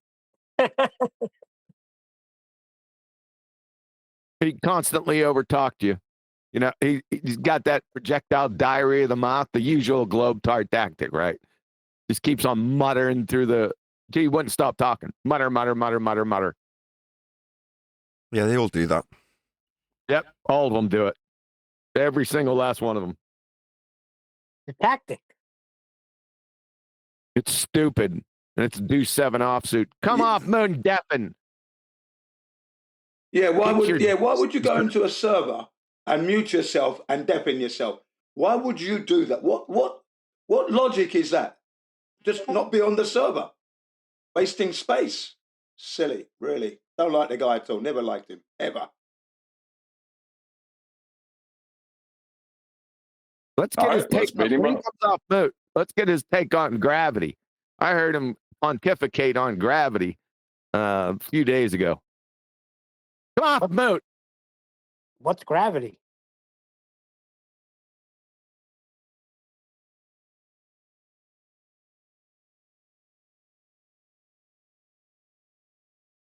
I don't think he can hear you. It's just a guess. Well, somebody he's obviously here just to be annoying. It's just another psychological annoyance. I'm here, but they can't talk to me. You understand? That's just silly.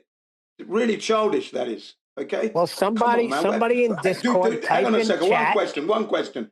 Hang on a second, one question, please. Do any of you guys go to servers and deafen and mute yourself? Do you do that? Do you go to other servers and deafen and mute yourself? Didn't you just bring that up before? We going over this again?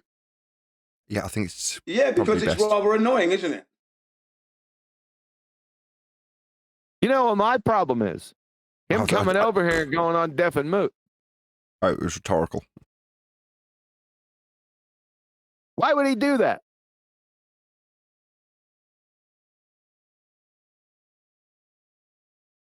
I know exactly what your problem is. I know exactly why. I sent him a message to come off mute. Let's see if he responds. Did you know? Yes. It's annoying me now, too. I feel your pain, Jin.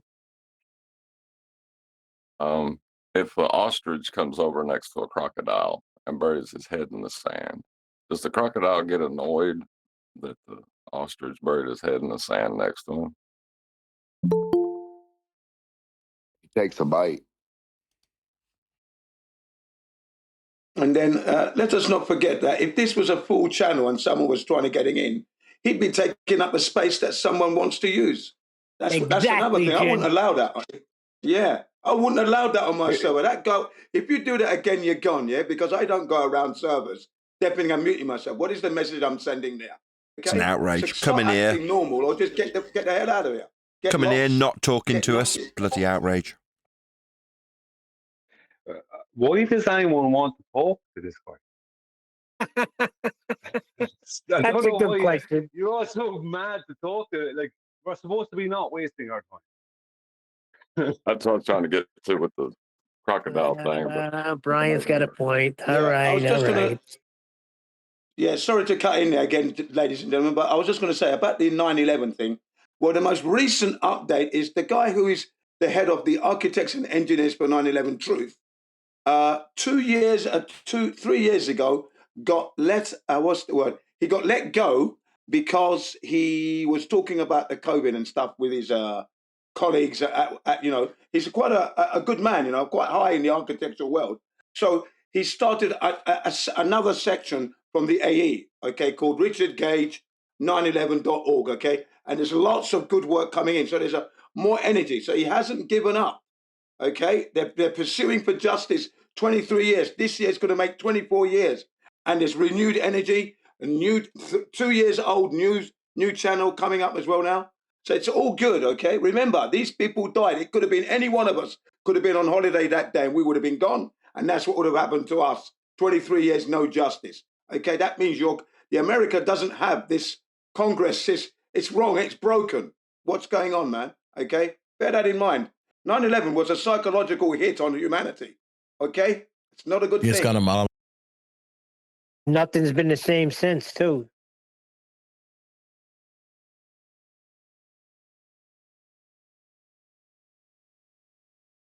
Are we allowed to talk about that on YouTube? Just asking. Yeah, we're allowed to talk about it. We weren't allowed to. Now we are. Okay. Well, it did change everything. Yeah, I mean, if they give George Bush a life sentence, what is that, like 2-3 years? You know, it's no big deal now. But hang on. In your country, sir. Hang on. In your country, sir. And it's in the documentaries from the Architects and Engineers for 9/11 Truth. It states that if anybody uses bombs to bring down buildings, that person is worthy of death. That's a death sentence in your country, by the way. Okay, and I heard that today for the umpteenth time over the years that I've you gotta prove it was bombs. Yes, that's correct. But if you can prove it with bomb, which they can quite easily, no problem there. In your country, it states that that's a death penalty there, right there. That is what they've said. Okay? So they don't have to go to jail. They could be just totally end of life. I think I'd rather talk to Al saying Gore in this conversation.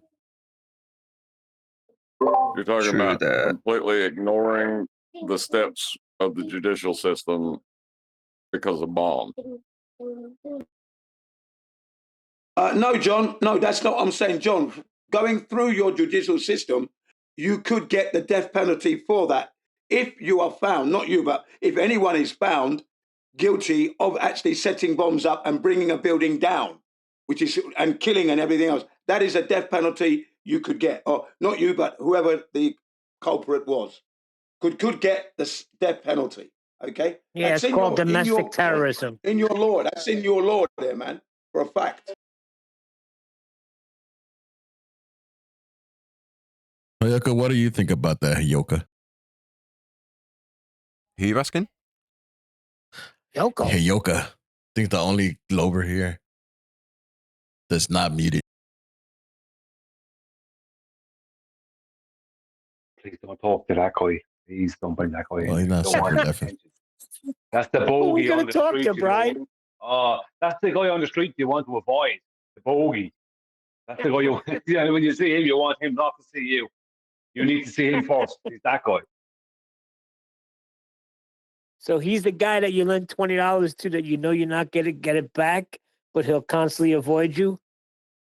So No, you give him the 20. He's the close talker on the street. He's one of those guys. He's right up next to you talking. Right next to you. That's a Seinfeld episode, the close talker. Yeah, the close talker. And he's He's a bit of a waffling close on with talker. a lot of rubbish. Yeah, big in your face close talker, and he's waffling on with rubbish. You don't want him around. Someone that pushes you against the hedge while he speaks. Yeah, your back is up against the wall, and he's right there. He's nearly nose to nose with you, and he's talking to you.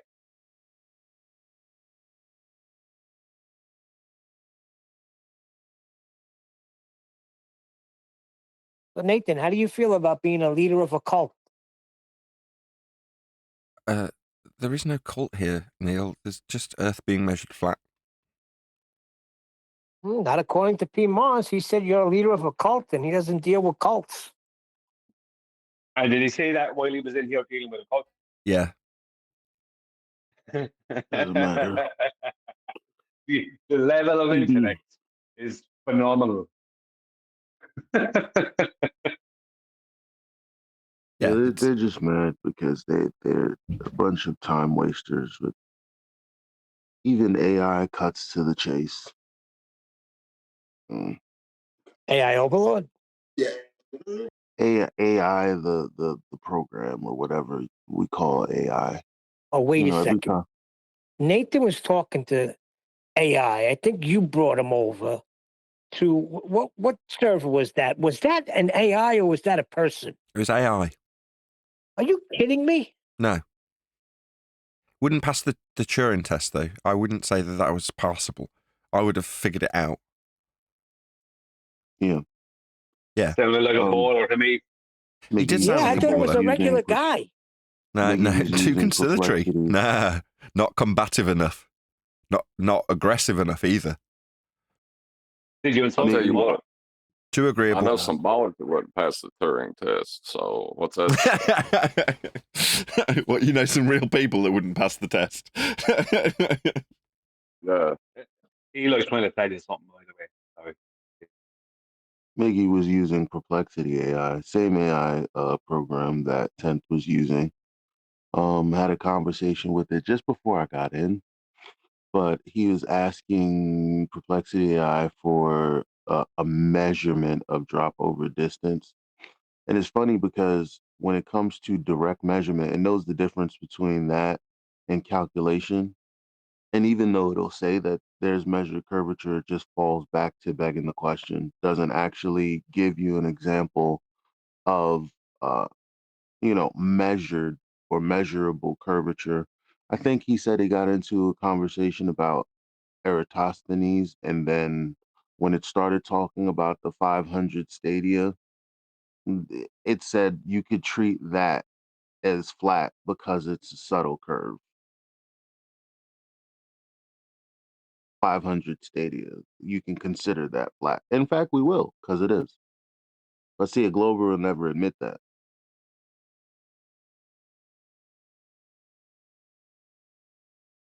Yeah, but you couldn't get angle measurements from it. You know, that little appears flat locally. Yeah, you got to throw the angle measurements out, but they can't do Well, that. you can't have an elevation angle. You won't have a GP directly below your GP point. I Well, mean, that's the problem. you can't treat 500 stadia, whatever that is, as flat, but it's still a sphere, because it's basically saying that's locally flat. What it meant is 500 miles. That's the distance between Alexandria and Siam. It might have The same distance translated to between. 800 miles if the AI. I'm gonna clip that part out if I can find it. The conversation happened sometime this morning. The angle is 7.24 degrees. Works out about 500 miles. Oh, you'll be surprised with the effect flight has on people. They understand. I was speaking to a young pilot months ago. When I first met him, he mocked me and was making fun of me with the gas pressure without containment. But he gave me a ride home the other day, and I asked him a few questions, and he understands now. He's like, "Yeah, I know." So he knows Earth is flat. No drop over distance. You fly 30,000 feet for 200 miles, and it's still 30,000 feet. He understands that. So I believe flight is the best proof that Earth is flat.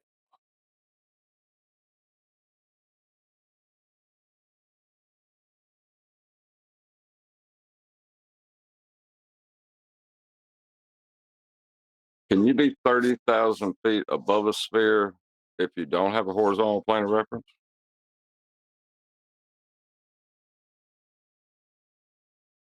Come back with that?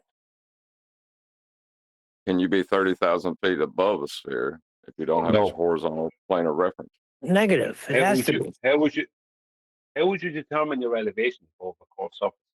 This is something I've been asking ballers. You can't. It's impossible to determine your elevation. Yeah, and that's what I think Because you don't he have any finally reference. understood. Your reference is the center of the globe. That's not a reference. The reference, you don't have a surface reference that is of any use to you.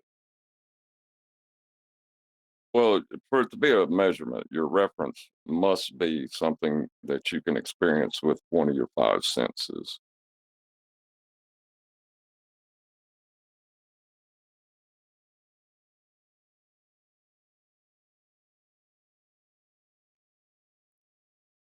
So Mark Sargent was explaining that at some stage after the Antarctic trip, Patricia Steere was appealing to him, Mark Sargent, for, quote, going the way Jaron's gone.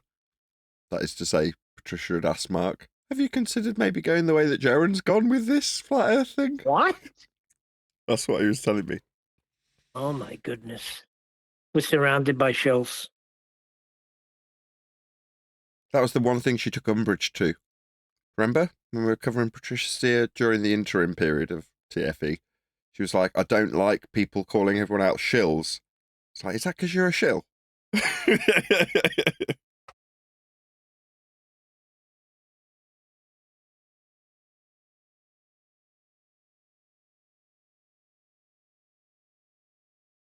Was she telling him that because she got a big check?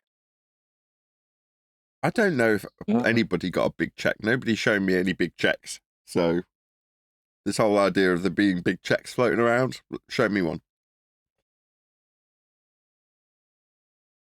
So you want somebody to show you the money? Yeah.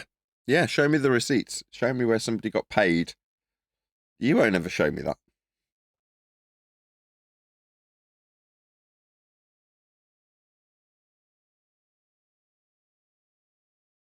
And if you did, would it be tax deductible? But Nathan, you have it wrong. You have it wrong. The story is not that people got paid. The story is that people, right, got involved in something and implicated themselves. That's the story with the SEC. So Patricia Steere, supposedly, Robbie Davidson, and well, this is true. Patricia Steere, Robbie Davidson, and Paul on the plane were all shilling for this investment involving Axiom, I think it was, or Axion, involving this crypto coin and some other stuff. And they were doing podcasts, the three of them together, promoting this, right? So technically, if they had gotten paid by this Axiom, whoever was behind Axiom, this other guy, Richard, whatever, Hart, he calls himself, but this guy is dodgy as hell.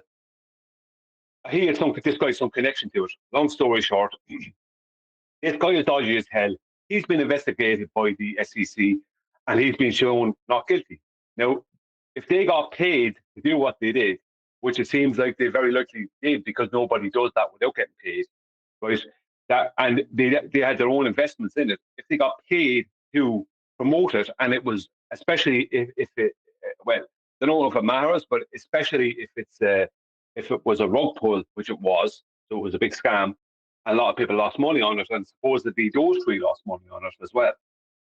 That the fact that they got paid to promote it implicates them, and that they could get like ridiculous time in prison because they've actually violated the SEC terms or whatever in the United States. So it's not that they're getting paid; it's that it's screwed up, and now this is what they must do. This is the story.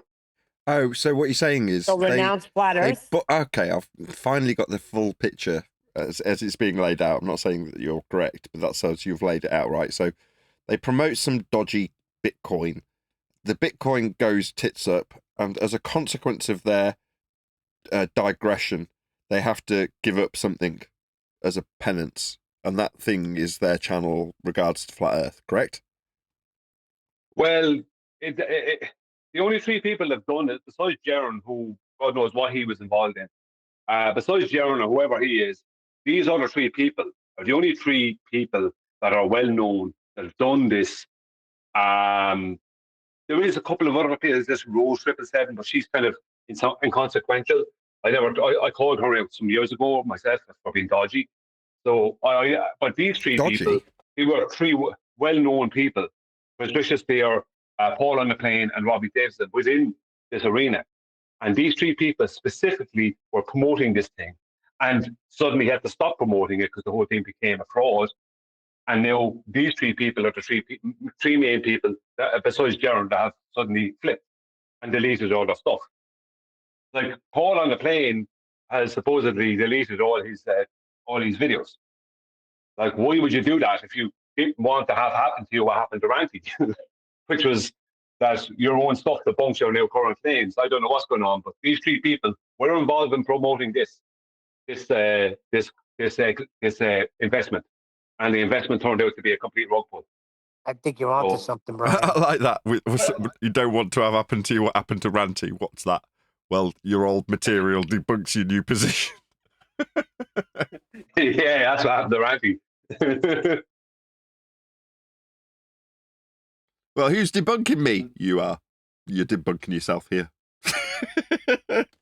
Yeah, so the first picture I showed him when I was debating, one of the first pictures I showed him when I was debating him was his 1 foot observation to Baron of Furness, 18 miles away. Do you know what I mean? Yeah, So, I mean, you know what I mean? that's turned everyone was showing him into. his own pictures. It's turned into a rhetorical device for me, right? That example is the slightly looming non-standard refraction holographic projection of a clock from behind the physical, formally reified geometric spheroid horizon, right? That is the rhetoric that I've developed as a result of that observation at Barrow. Yeah, because the clock itself, the clock tower itself, is 18 miles away. The shore is 13 miles, and the clock tower is another 5 miles beyond that. So it's 18 miles between where he was and that at a 1 foot observation. Right. Yeah, I mean, back in the day, that was the pinnacle, wasn't it? I mean, now it's slightly dross, really. It's like, well, how do we measure the distance? 18 miles? Need a flat Earth, that. You know what I mean? So you can go back 3 or 4 steps before the observation itself when you're already into potentially begging the question of a ball Earth horizon that should be in the way but isn't, and arguing about why it isn't. It's like, how far away on a flat Earth is it? Because it's only going to be a flat Earth distance, isn't it? How are we whistling right past it all the time?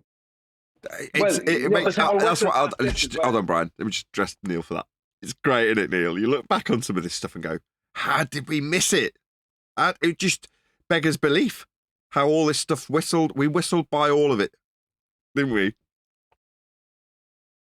Well, I would say that observation is still very prevalent, especially with the current understanding that we have. See, now that we understand, like, there's 7 over and greater and 7 over 6 over nonsense, and where that all originated from, which was an R value, they originated with flat plane measurements. Now they have nothing to bring up. So I think observation is more powerful now than ever. You know, measurements, I don't think you can top measurement, but observation is just like, remember you were saying, is it a clock that's been, if you go through the rhetoric, that's been brought up by 7 or greater than 7 over 6 or from behind the blah blah. All that is gone. Now it's just like, look at that thing really far away. Now that's what it's become, as opposed to it being an argument. That's just a fact. We just see it. Yeah, it was hard to phrase it. The weather conditions allow us to see it, so we did. It was hard phrasing it at the time because you're like, how do you phrase this? And it ended up being, at the time, 2018, we see it because it's there. It's like, even that was too much. You know, that was redundant. You know what I mean? There's nothing to argue about here. There's nothing to discuss. We see a clock. Now, in reality, even that's a step too far because you're just looking at it. Why would you even need to mention it? If you start mentioning it, like its distance, you're talking about everything reference to a flat plane immediately. Now, had we known that back then, we'd have, none of the arguments would have taken place. Like now, like, we'd have nobody coming because it's only because we didn't spot all these things, Neil, that they came. If we had have spotted it like now, they just wouldn't want to engage with us, would they? Right, like P. Mars, he didn't even want to be educated today. He just wanted to close his ears and go away. Yeah. Well, that's the difference. See, that's why I think observation is more powerful now than ever. Because now it's just like, look at that thing we're seeing. End of story. There's not like, how are we seeing this thing? There's no how or why. It's just, look, the thing I'm seeing. You know what I mean? And they literally have nothing. What are they going to come at us with?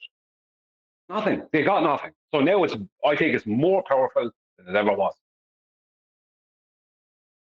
Well, just looking at stuff, you wouldn't have a flat Earth channel until you pointed out that, you're looking over a plane.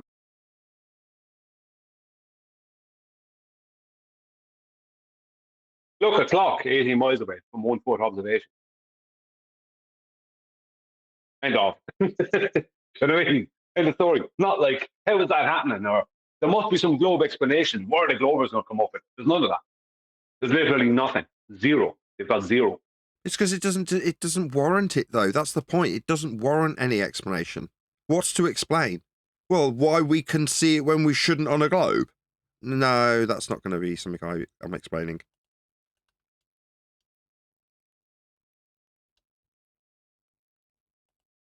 Yeah, it doesn't. There's not really a conversation to be had if you just see. You know, you're just seeing. Okay, I've got a question for Nathan once again regarding the ticket, because Gem Panda seems to be having a hang-up, that he's adamant that you were offered a ticket. I said, according to you, you was not offered a ticket. Right? So can you just clarify that one more time? Were you ever offered a ticket to go to Antarctica at any time? Last year, of course. No. No. Exactly. Well, next time you have a conversation like that, just say, well, just ask Duffy to prove it. Yeah, he said some Indian guy. There was an Indian guy who reckoned, and another guy he's talking about, because I think he has been here. He actually has been in this. That's New Moon. That's like that that's little not hoax with the ticket. Yeah, go ahead. That is not an invitation. When someone else takes it upon themselves to invite someone else to something that they're not doing, that's not an invitation. I don't know what that is. Just get Duffy to show you. Exactly. And no he worries, didn't actually just contact Nathan either. But just correct. ask Thank you, John. Duffy to show the communications that we had. Because if we had communications and I was offered it, there'll be communications. It's that simple, right? There isn't. He won't show it because there wasn't any. Yeah, what Jim Yeah, Panda's I remember talking about I remember is to the do that. people- I will remember to do that. Yeah.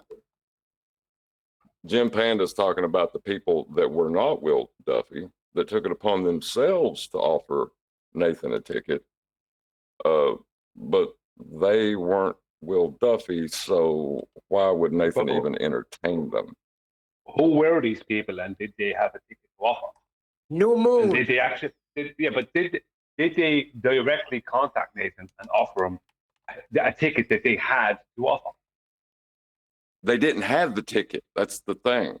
I'm offering you, John, a brand new Rolls Royce. Silver Shadow. Right. It's a bunch of crap then. You know what I mean? That's what I'm saying. I don't have one of them or anything, but I'm offering it to you. So how can I offer you something I don't have? Yeah, that's a good point, Brian. Good point, Brian. And absolutely correct, John. John is correct as well. So, I'm listening to both of you, and you're both correct in your positions. Thanks. But did New Moon even contact you, Nate? Did New Moon even contact Nathan? No. I can't remember. Did he? No. See, there you go. Show. Yeah, but was He came on the Nathan show. directly contacted? Did he? Yeah, doesn't he make was on any the difference. show, but he was just talking crap. He didn't have nothing to give Nathan. But did he offer Nathan something on the show? Did he come in and offer Nathan something? I believe he did.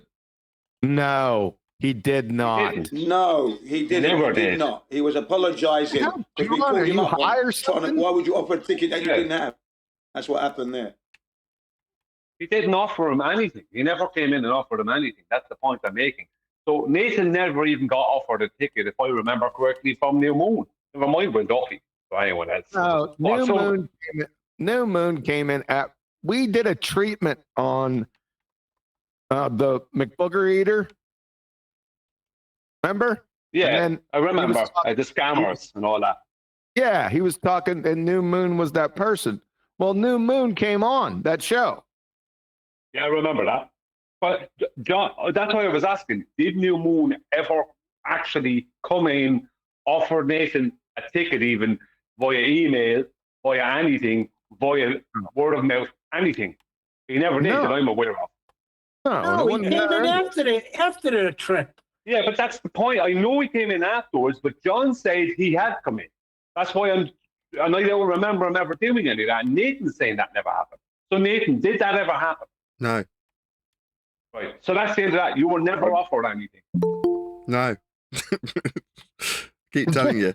If there was any offer made, there'd be some communication. And Wilderfu would just go, here's me contacting Nathan and Nathan saying no.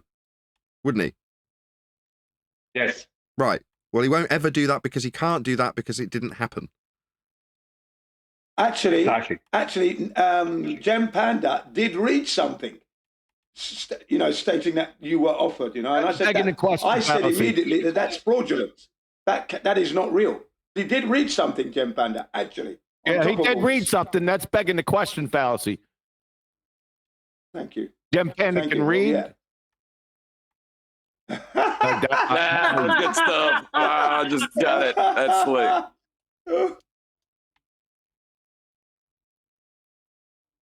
I'm trying to figure out how it's begging the question, and then he said that Jim Panther can read.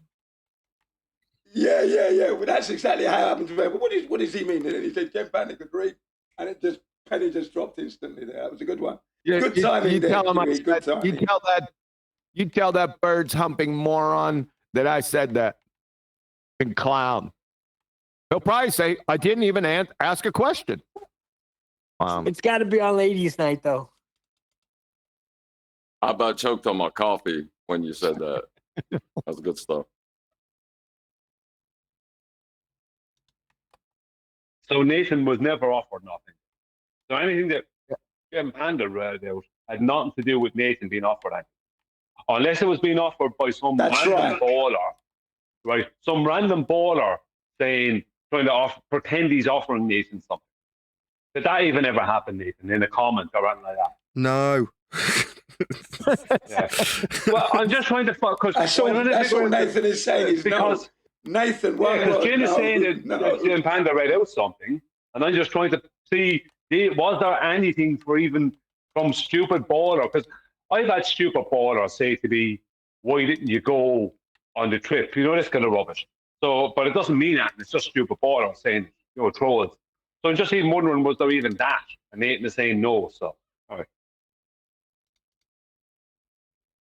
Yeah, and you might remember that we pulled up New Moon because he was calling himself a flat earther. He put us into a precarious position, and he had to end up apologizing. You might remember that. We pulled him up on that. Why would you do such a thing? Do you remember? On this he was a naughty boy. Indian scammer. Scammer, in other words. I got to get something straight. Nathan, will you ever offer a ticket? Oh, my God. I was going to say the same thing. Nathan, come clean now. Thanks. Yeah. And whilst you're at it, Nathan, where are the guns, by the way? Where you got them at?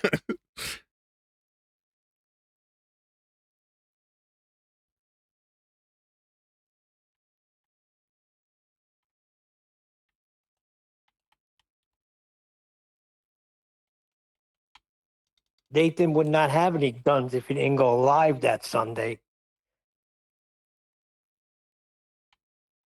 Oh, Omnivore is not deafened anymore. Yeah, Omnivore. Tell him Brian wants to speak to him. I mean, he can hear you. No, I don't. Yeah. Omnivore. I don't understand the psychology of going into someone's server and deafening and muting. Why don't you just not be in the server at all? And in that way, there's no problem, You're not taking up a space that someone else could be using. Let's say if we were very busy, yeah? So have some respect, have some decency, act logically, because I would never do that in my life, unless I want to be an annoyance, perhaps. Okay?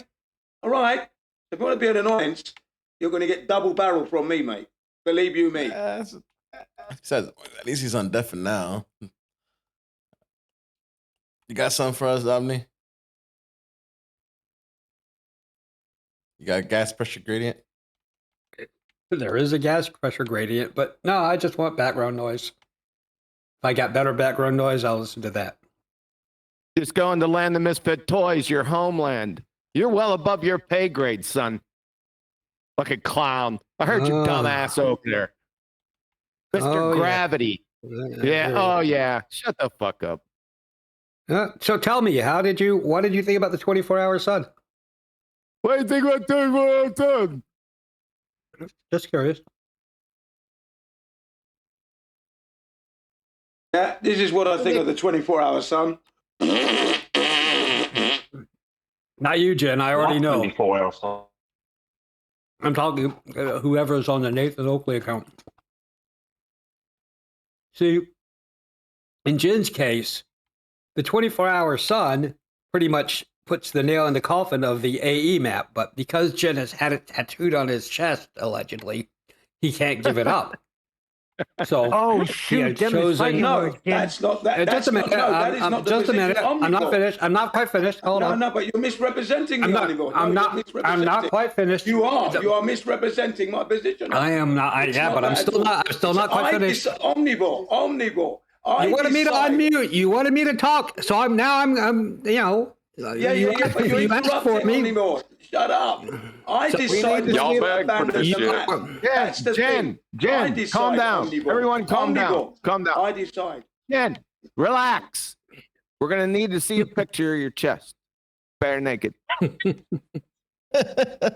So that's a commitment to, there's no explanation for it. So that is a commitment to a illogical argument. It's like, well, I can't explain this.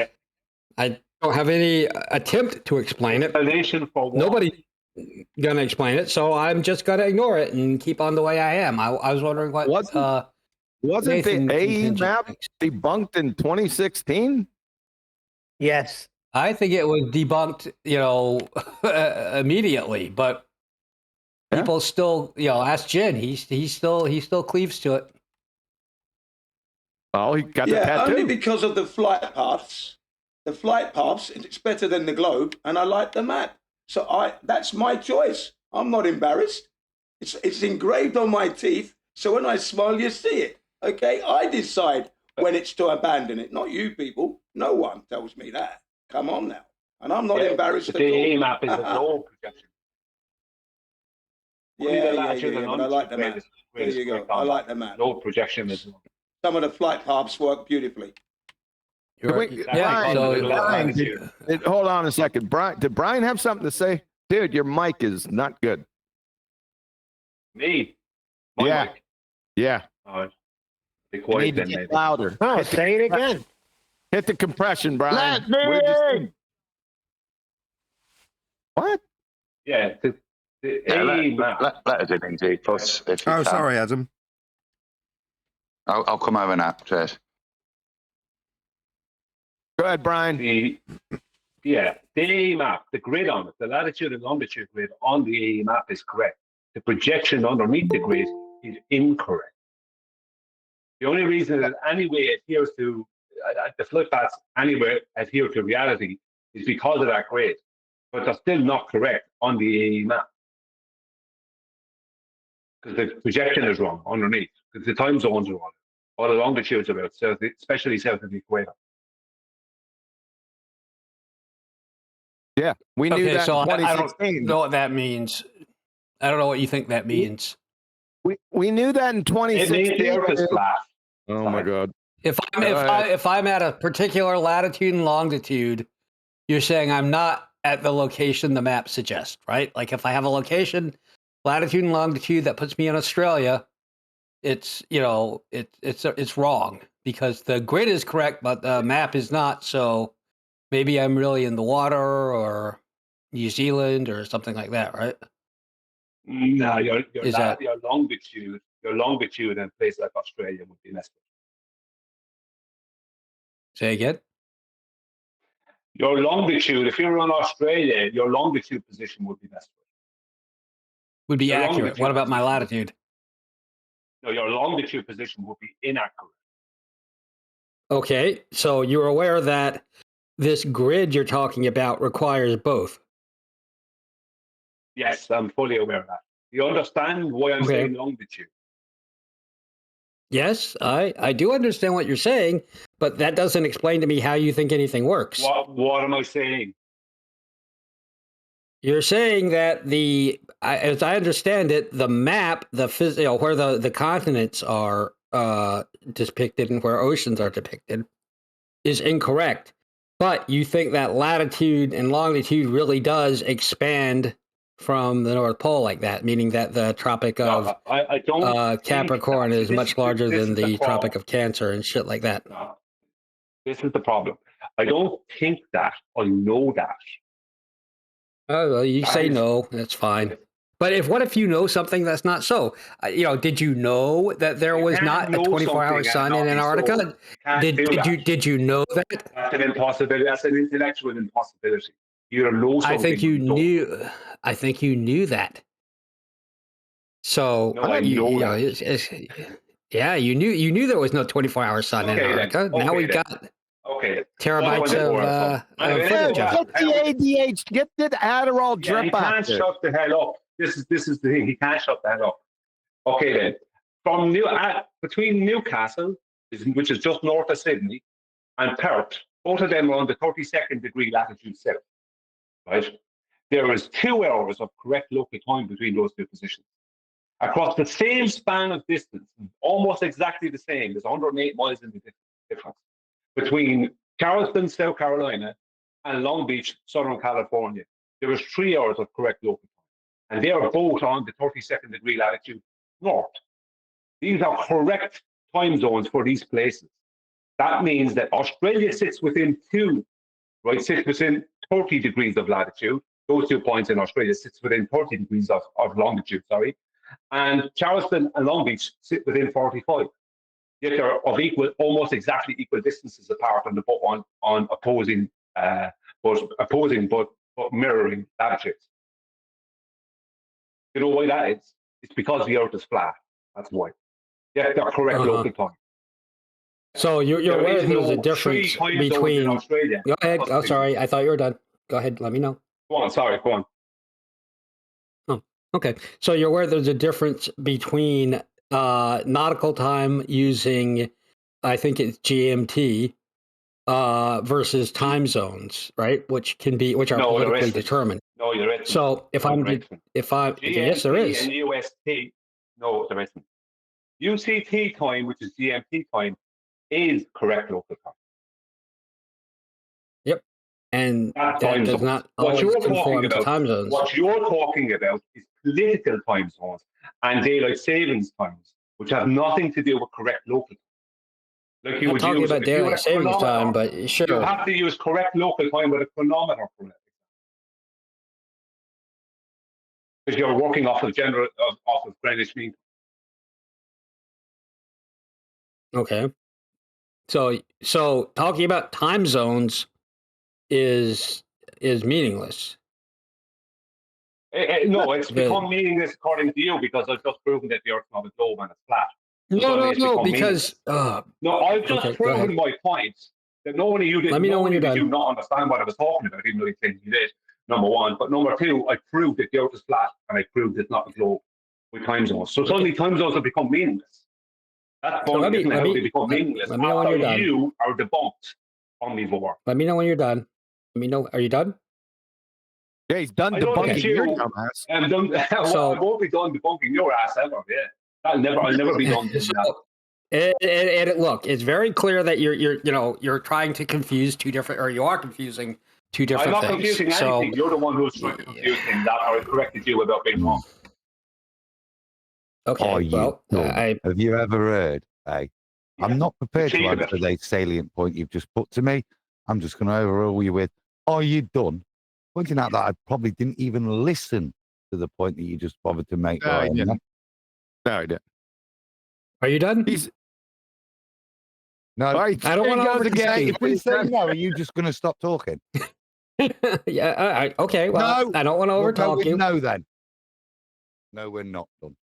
Would you okay. just refresh us on what Brian pointed out to you, so that we know that why you think time zones are irrelevant? Because he thinks that the GMT times don't match up with the proposed longitude lines on the globe. No, that's not what I'm listening then. Well, that's not what he said. If he's actually talking about time zones, like the way that group of Let me finish. Okay, so you guys are going to overtalk me. I got it. I got it. Okay. Yeah, I expected that. On the AE map, longitude. Focus now. Get the Adderall drip out. Get it? Uh-huh. Yeah, Omnivore, you can't speak to us on any of this now because you just proven that you didn't understand what I said and you didn't you weren't able to recount it that Adam asked you to do. So why should anything you have to say about time zones have any relevance to anyone at this point because you don't understand them? I understand the derp. Oh, isn't that brilliant? Isn't that lovely?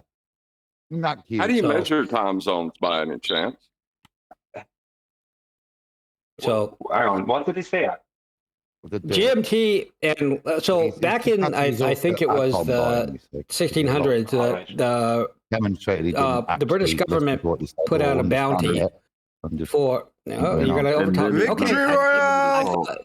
Like a true I thought I was asked a question, but yeah, obviously, you really can't control yourself. If you think you're going to get paid any respect after that.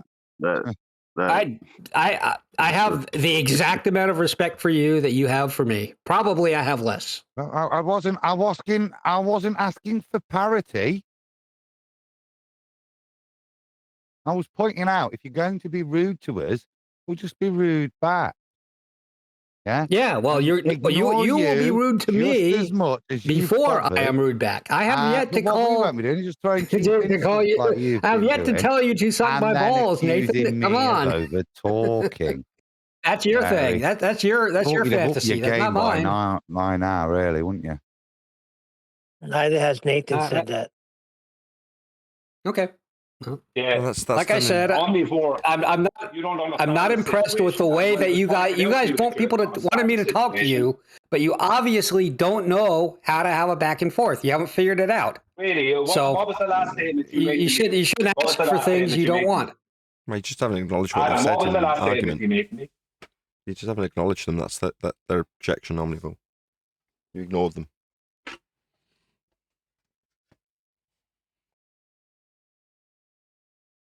Was that some kind of question to me? No, I was just summarising that you ignored them, and then they took umbrage with you ignoring them rather than acknowledging the salient points that they were making. And now, rather than acknowledging what I'm reiterating, seems you've got your mic open, talking through me, explaining this to you. So your lack of acknowledgement of the salient points that they put to you, as Adam phrased it, is the reason. Are you done? Let me know when you're done. Wow. There you go. Nathan's in the middle of a sentence, isn't he? He's in the middle of a sentence, politely explaining. It's been removed for being a wanker. Yeah, that's the word. I was going to pull out the W, but well done. He's being a little scrub, isn't he? He is, Eli. Well, Bloody little scrub. It's odd that he assumed. It's odd that he assumed that I was asking him a question when I asked how time zones were measured. I was asking Brian, not him. I didn't know you were asking me that. I thought you were asking him that. But I didn't want him to start going on to that because I wanted to hold him where he was. He just showed he didn't understand the whole situation. When I was pointing out, either didn't understand or he tried to pretend he didn't understand. Either way, he ended up looking stupid. And then he wanted to say, are you done? Are you done? As if he had something to impart to us, some knowledge to impart to us that will debunk the situation for him, and it won't. Just to clarify real quick, are time zones measured with the zenith position of the sun? Time zones are measured in azimuth from a central north point. Right, when it reaches its zenith over. Well, no, it's not. Yes. It's a 24-hour day. But it's a time zones are not. It's the 24-hour solar day broken up into 360 degrees, given 15 degrees per hour. That's time zone. So it's an azimuth thing, measured in azimuth from north central, from a north central point. That's how time zones work. Right, but the initial measurement, like the UTC, that's or not UTC, the prime meridian, right? They start that at 0 at midnight from that point, right? Well, I think they can. I'm not sure. They would have probably started it. So I'm not sure if it's that or solar now. All I know is, but time zones are basically the 24-hour solar day because the sun doesn't always behave in a uniform fashion. But over 24 hours, it will come back to where it started, right? Back to the point it started at, or it was at 24 hours beforehand. So they just break that up into 24 segments of 15 degrees. It's a flat Earth measurement, and it requires a flat Earth. Yeah. And it proves a flat Earth because it needs diverging zeniths, or sorry, diverging longitude lines from a north central point. So it's you know what I mean? That's why Australia only has two. Only sitting within 2 time zones because the longitude lines constantly diverge past south of the equator. They don't start converging again like they have to do on a globe. Yeah, like I get that, but the azimuth part is with respect to a plane of reference when you measure an azimuth, because that's a left to right. Well, but azimuth is a field flat of view, right? The azimuth is a flat. Without Does anyone know here if flat Earth is a theory? Or was that incorrect? No.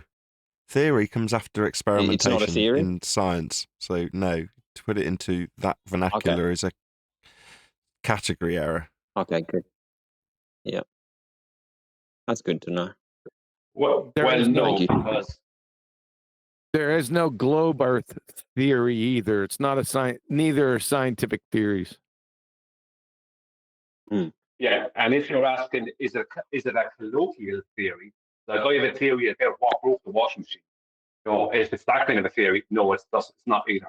It's measured. The Earth is measured to be a horizontal plane with topography above at vertical heights above and below that horizontal plane. That's not a theory. That's just fact. Not some colloquial theory, and it's not a scientific theory because it's not a science question. Did you have any scientific evidence of your spinning ball space monkey religion? Oh no, I'm a flat earther. I'm a flat earther.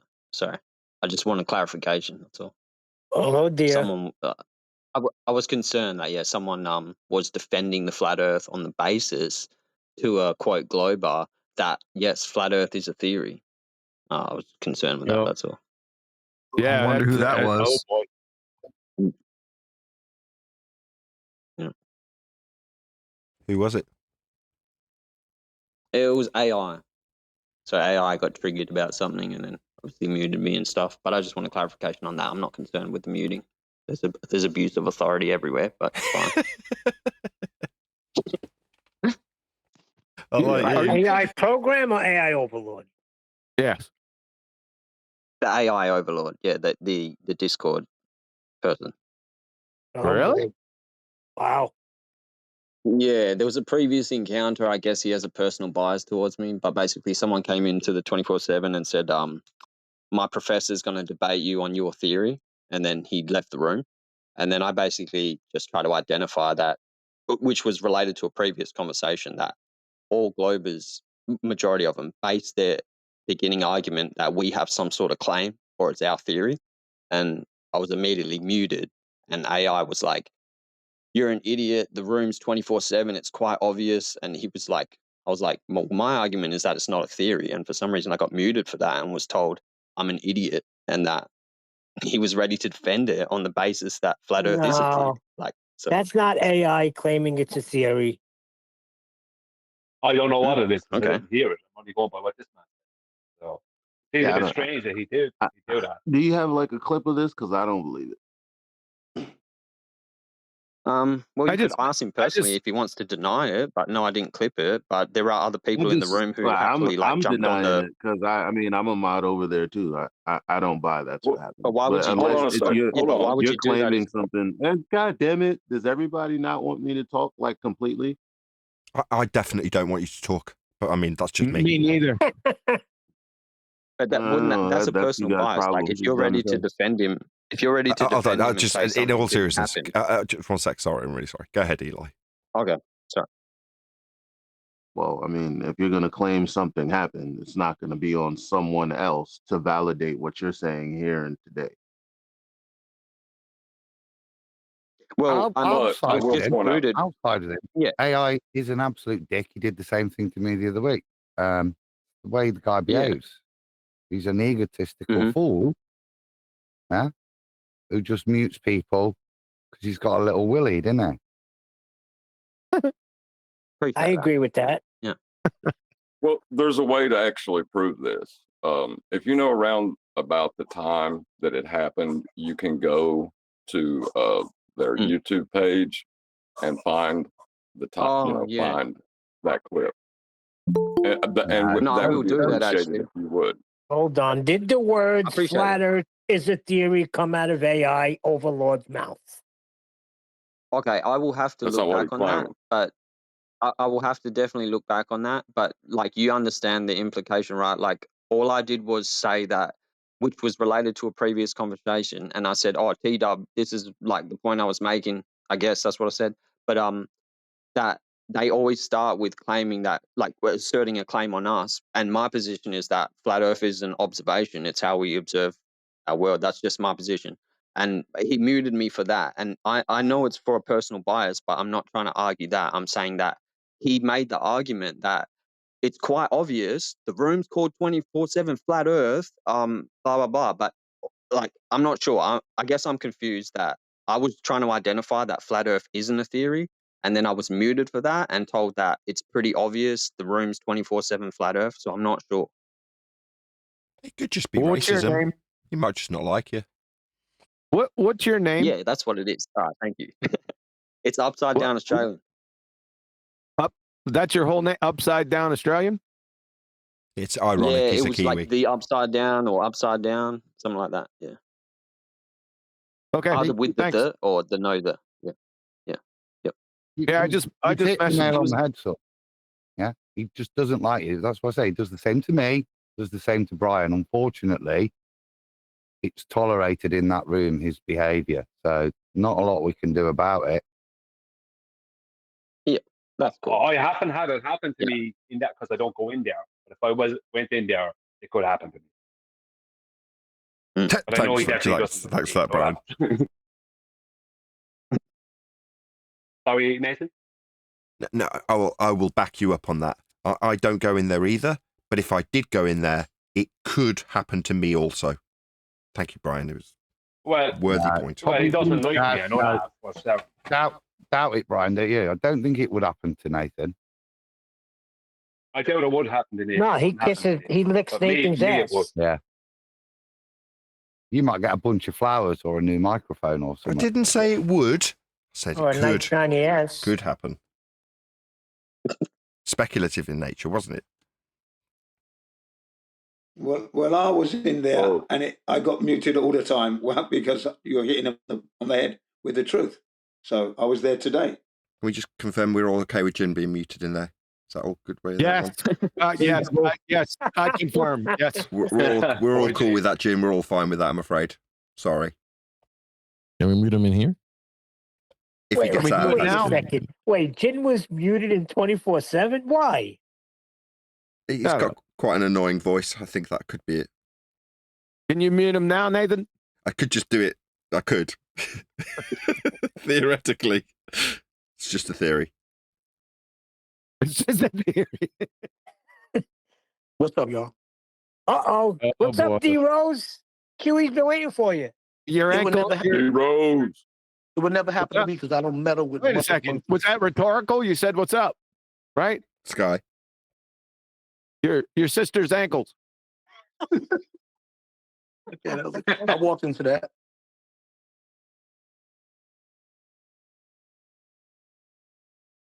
How's it going, D? I'm good. But yeah, it wouldn't happen to me Can I just because I don't meddle with those. They're beneath me, man. All I got to do is cause chaos and argue and be stupid and. What did you say? You don't mess with the Lebanese? That's like we like it hyper specific. Adam, speaking of time zones, you know, today's show is 6 p.m. your time. Yeah, I know. Okay. I like to finish work early. Me and Brian were working it out last night, weren't we, Brian? Well, you were correcting me. That's what was going on. What about the book? No, it's the show tonight. I know. Can we just say to upside down Australian that when they say that you have this theory of flat Earth, that's only their way of having to contextualize it that way. They need to repurpose it into some kind of a theory that could be debunked. That's all that is. It's like they've got to prove that this theory exists at that point. And are they claiming that measurements and theories are colloquial theories? You know, things like that. That's what that is. Yeah, once they get you out of the context, right, and they put you in the wrong category, you know, they're a lot better off to try to have an argument.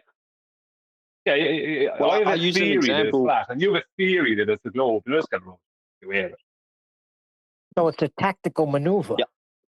Yeah, it's pathetic. Well, I use the example, and I might be misquoting it, but it was like something I watched from old Quantum Eraser video, and also thank you for your videos, Quantum Eraser. But you said something along the lines of like when they start talking about space, and then if you entertain that, you've already entertained it, and you've already entered in that sort of realm. I think I was it's the same sort of example, right? Like if they begin it with like, oh, your flat Earth theory, and then you just start defending it upon that basis, I think you need to stop it in its tracks and identify them that like flat Earth is not a theory. It's you who has the claim here. Yep. Got it. All right, two things. So I was at my boy's house Friday, and same thing. They threw the word belief or think, and I chopped them off, chopped them at the knees. And guess what? They're starting to become at least anti-globers, converting over to doing the research on it. Because one of them was real good at math, and he wasn't like Matthew Learns. Give him credit. Tony was like, wow, I didn't think about it like that. We was talking about, angles can't be on a curved surface and level is this. He knew, no deviation from one end to the other of a line. No, he knew all that stuff. He was like, wow, I never thought about it like that. So there's some people out there who maybe, globers or don't care, but, pretty much stick with the narrative, the farce narrative. But I got two guys, pretty much on the side and then we didn't talk anything about I didn't mention anything about no ice wall, nothing like that. We just talked about measurements. I nipped them. I don't believe it. I don't think it. It's measured. And I broke it down how. And this guy who knew math, and even other guy, Bobby, he got into the biblical part because he's now trying to get his life together. And he was like, wow. And these guys really get it. So people can get it if they want to get it, if they can let go of their beliefs and their things. Second thing, is anybody going to be able to contact Candace? Because she has a large platform, and I don't know if I call it an old one or a recent one, but she was going in on the cabal and, how people demonize Catholics and Christians because the extremists on either side are the ones that's doing all the crazy stuff. Hold up. Brian, hold up. And she was talking about science. She threw that lunar landing thing in there and started talking about science, how scientists are against God and things like that. So I did a whole dissertation on it. I can copy and paste and let y'all see what I said, but I broke it down again. But I know she sees thousands of comments, probably never going to see it. And you said you tried, Brian? We got to keep trying. She got a mega one. The only way I think to get her attention is to actually pay for it. See, I tried to contact her last year before any TFE stuff happened. Now, I've sent her a couple of emails.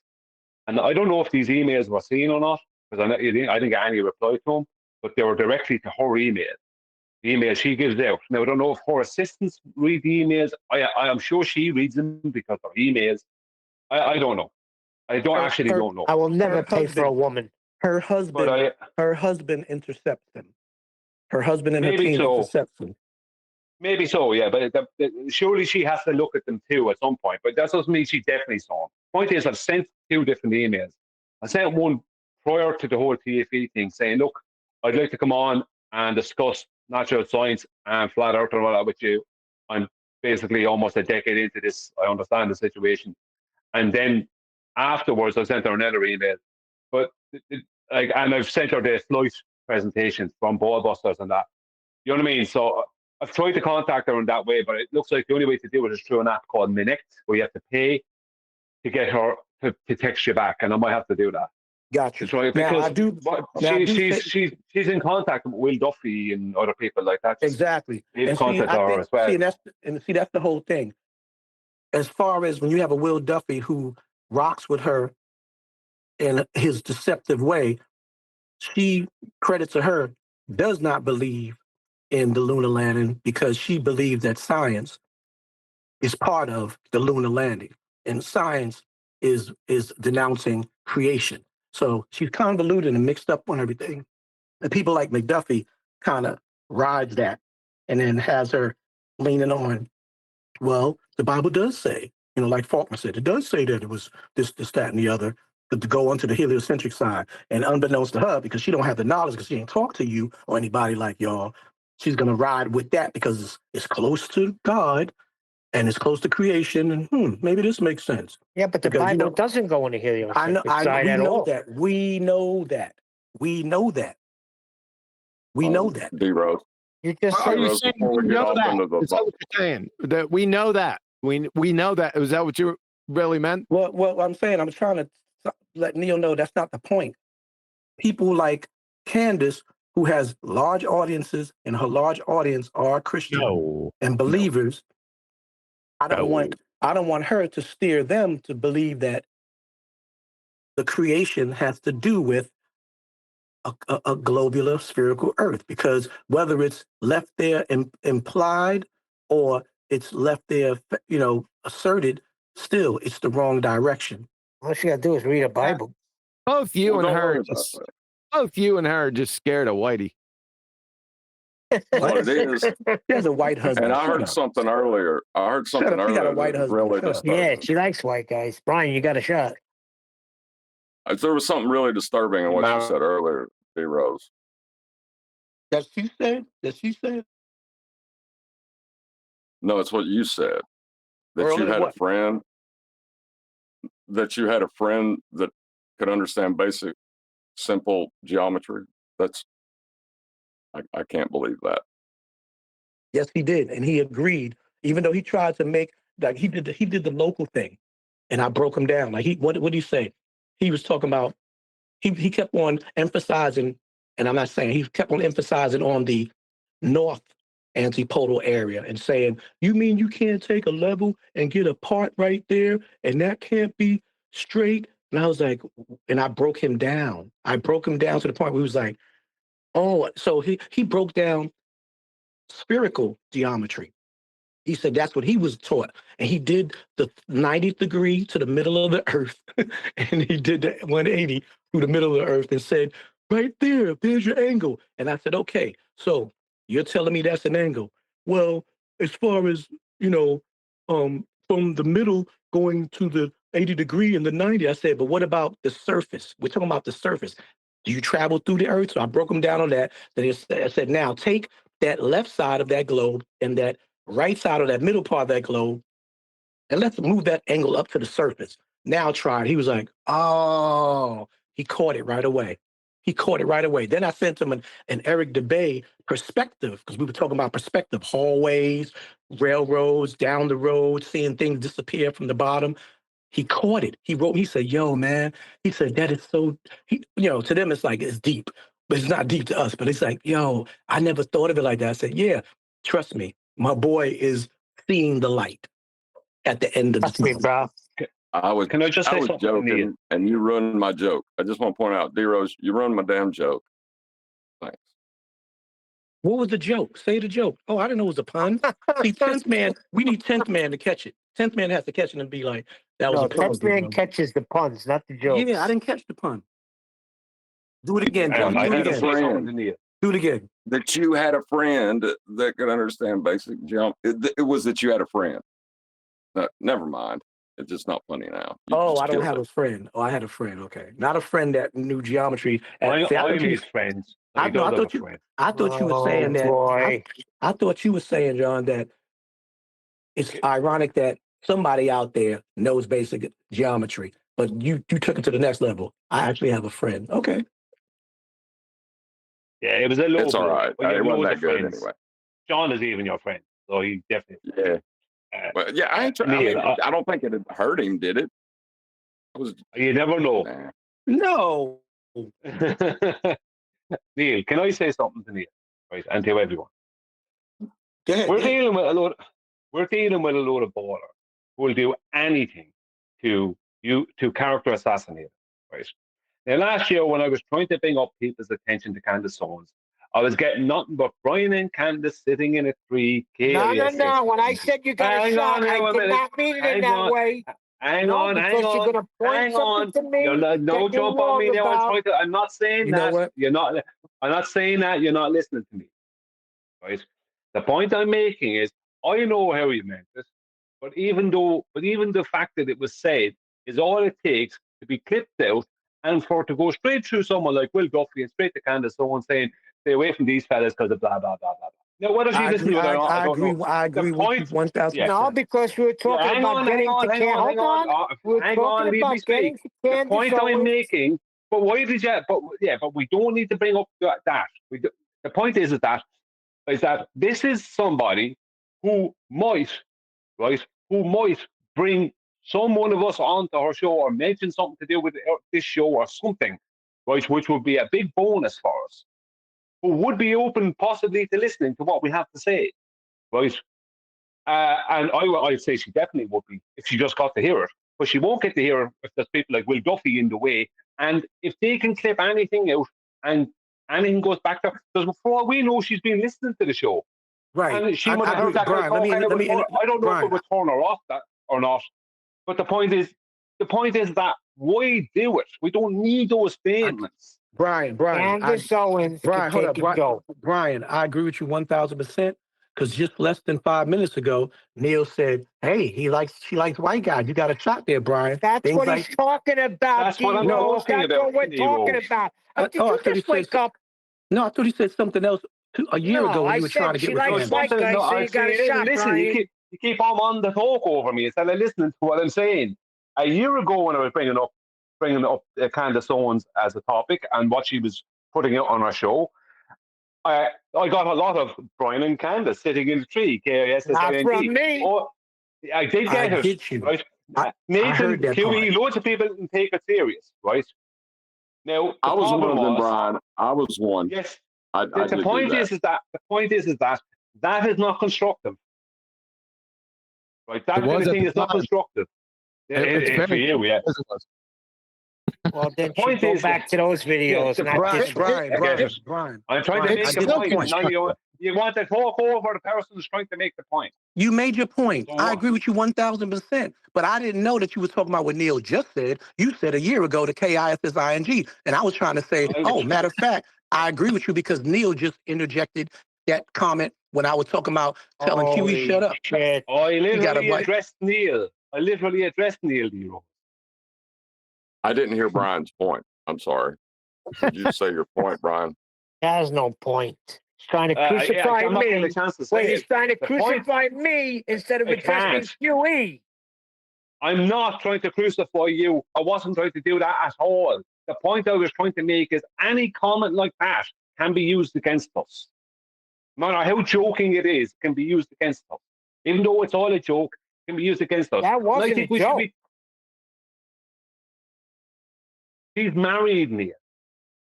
I wasn't referring to it in that way. I was referring to the way you got a shot at speaking to her. We were talking about getting on a show. Plain and simple. She likes white guys. You got a shot, Brian. That's not how it's going to be seen. That's not how it can be spun. Dealing with people that constantly flip things out and try to recontextualize them, the character assassinators. That's the point I'm making. We have to be careful about anything we say. Brian, I get you. Go back to KSING before she go back to what I just said. Fine, whatever. I'm not attacking you, Neil. I'm not trying to do. I'm not attacking you, Neil. I'm trying to point something out. I'm just using what you said as an example. Why? And I agree, Brian. Can I say it in the way to reiterate it that I get it, and they can act like they don't get it, or they don't get it? That means they're thick as a globe card. But let me break it down to you. I understand. We have no leg room to play games and to do things like that when we're trying to get people on her level to be our liaison to the world, to the audience, to get her. Okay, let me finish. Did you just accuse us of being thick as globetrotters when you did not even realize he was talking about what I just said? Really? It does not matter. It does not matter, bruh. So what? And would y'all shut up? I couldn't hear more of it, but you were interjecting. Everybody was interjecting. I was as well. The fact of the matter is that whether you never said anything about KISSING and it wasn't you, or whether you did what you did just now, the point Brian is saying is that when we're trying to reach that way, we don't need somebody to get a mixed clip of us saying these things sounding unprofessional, immature, when we already got stereotypes and straw mans about how a flat earther is. We've seen these people on the thing, whether we know it's true or not. We've seen them talk about how they're very, we're supposed to be very arrogant or narcissistic, whatever the words, the negative words. The fact of the matter is that when we're trying to get people like her, we don't need, like Brian said, to have things like that said, tasteless stuff, because she's not about games, okay? She's not about games. All right. And let me be the first to acknowledge your position, and you're right. It is not helpful if we're trying to get onto a platform like Candace Owens. And I was one of the people that did the KISSING. But now that I have acknowledged that, I would like to go to the point that I don't care. Brian and Candace. She would be flattered. Kissing in the trees. She would be flattered. First of all, that's number one. Hold on. You think her husband would be flattered, Neil? You think her husband would be flattered, Neil? How do you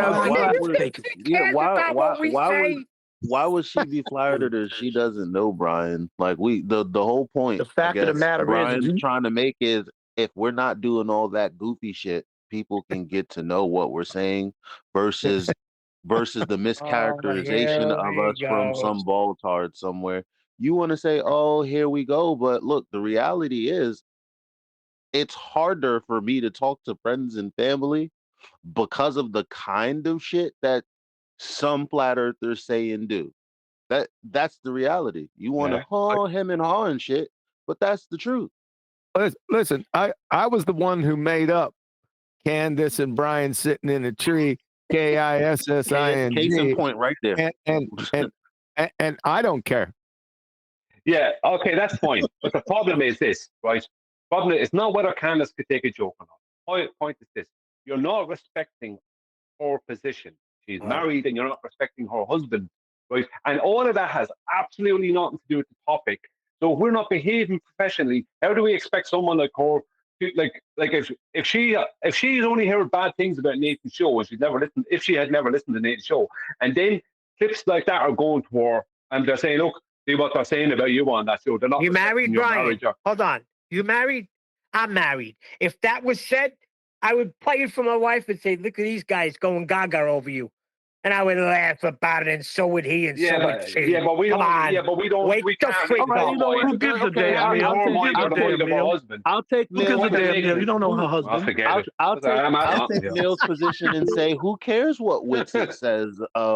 Because I mean, he represents us all. Who cares what mischaracterization and misrepresentation? That's different. You fucking special pleading motherfucker. It's exactly the same. Hold on, Kim. Hold on. Stop cursing me out, number one. I don't curse you out. Kim has her hand raised. How would you feel, Flatsy? Kim has her hand raised. I personally wouldn't care, but you guys have gone over this point 50 times already. Thank you. No disrespect. No disrespect, Flatsy, but you're not on the level of Candace when it comes to the reputation she's trying to uphold. She's on a higher level than Candace. Exactly. Okay, now y'all are special pleading if you think. Come on, you already understand that you don't like this behavior in one context, but in another context, exactly. No, and it's Neil, not right. And let me break it down to you, Neil. Amazing how you defend Whitson and you are writing on AI again. What's going on with you? Neil, let me break it down to you. You threw that shot fine, but I hope you understand what I said. There you go. Yes. And let me say, I'm glad you caught it. And let me say this, Neil. Your tolerance for certain things, other men's tolerance aren't. Some other guys will take heads off for that little innocent type of joke. So who cares what Neil Constantino can tolerate? You don't know what this man can tolerate. First of all, it's Neil Consento. Get it right. I said Consento.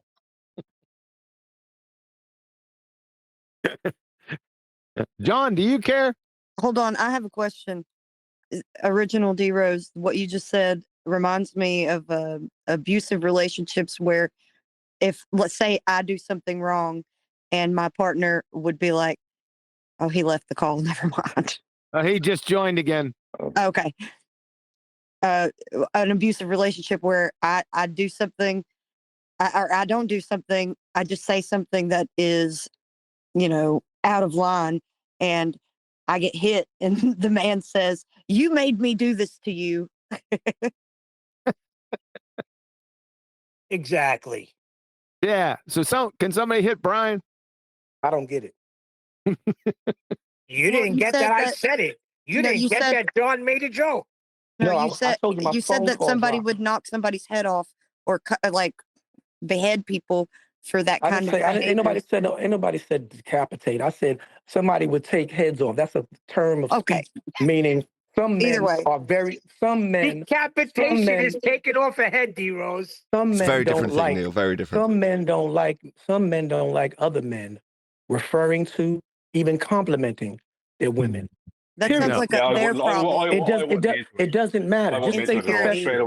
Well, you know what the problem is? You can't stay professional. That's the problem. That's your whole problem, Nathan. But you damn unprofessional guys. It's being lost. Some people are getting it, some people aren't. You want to argue about well, I wouldn't care if someone said that about my wife. I don't care whether you care or not. Or if you heard, I don't care who care. Right? I would have a problem with it. If I was I would have a problem if it was my wife, number one. I'm making number a point if you're married or not. Hang on. Leave me finish what I was saying, please. I don't need another interruption in the middle. The point is that do we have a better chance at getting her attention and getting her ear with or without that BS? I don't think you have a chance at all. Witchett locked it down. You'll see in a couple of months. Well, a year ago, maybe there was a chance, but you were all interested in KISSING. There you go. Thanks, Pewy. And yet again, I would like to apologize. Nathan is totally guilty as well. Well, let's go back to maybe another reason why hold on. Let me apologize again. Let me just apologize again. Don't do it. Okay, never mind. I was going to say, let's look at another reason why Witsit may have been able to lock it down, Neil, or whoever said that, is because Witsit, like we was talking about a certain approach. I don't know if it was Jaron or Witsit was saying, we was like, blowing out your ear.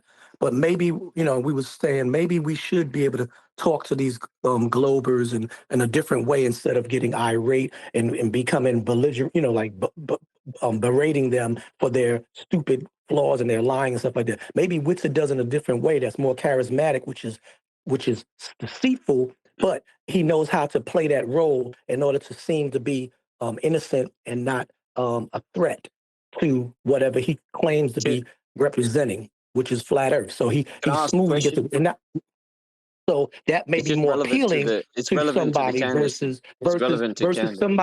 versus somebody listening to a show and hearing you like the taste of my balls and things like that, and hearing KISSING, things like that people don't hear from me, don't know us. We take it like a joke. Flatsy take it like a joke. Betsy takes it like a joke. But there's other people out there that hear that. Okay, come on, man.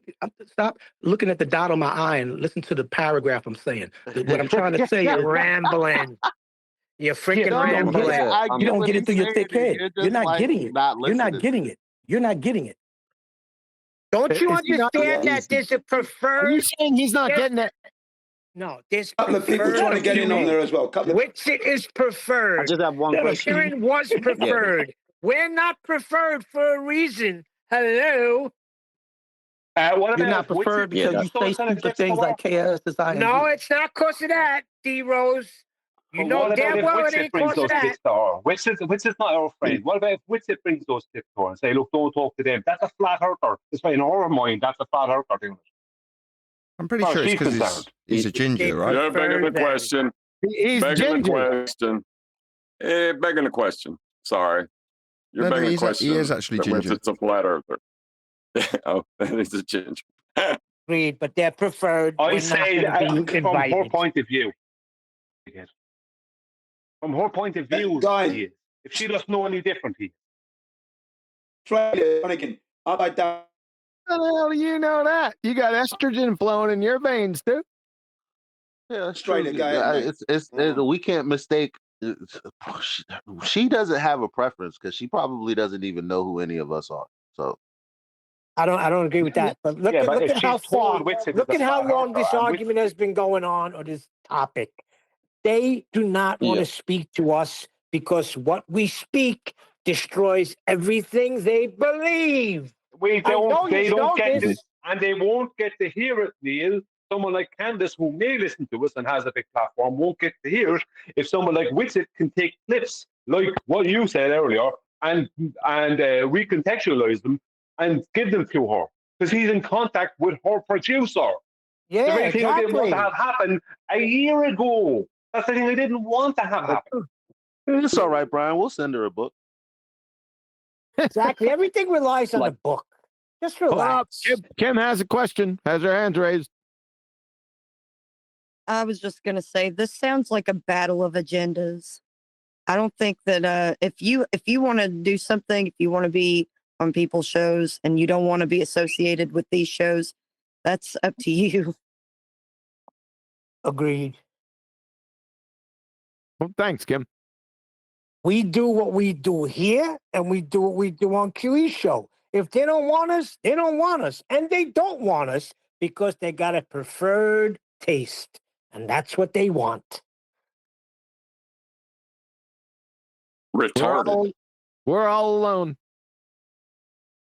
I've been saying that for years. So this is basically better that way. Then this is how I look at it. Okay, I'm gonna give you like a metaphor. Oh God. I'm gonna give you a metaphor. We'll all go to our graves, and what we say will be maybe held in the catalogs in the cloud or whatever like that. But it'll fade out, and then it will be another cycle. It'll be another cycle. Can I finish talking? But it can't be, because we got the internet you know what? now. I'm going back to work. I'm not wasting my time. Man. You don't listen, bro. Later.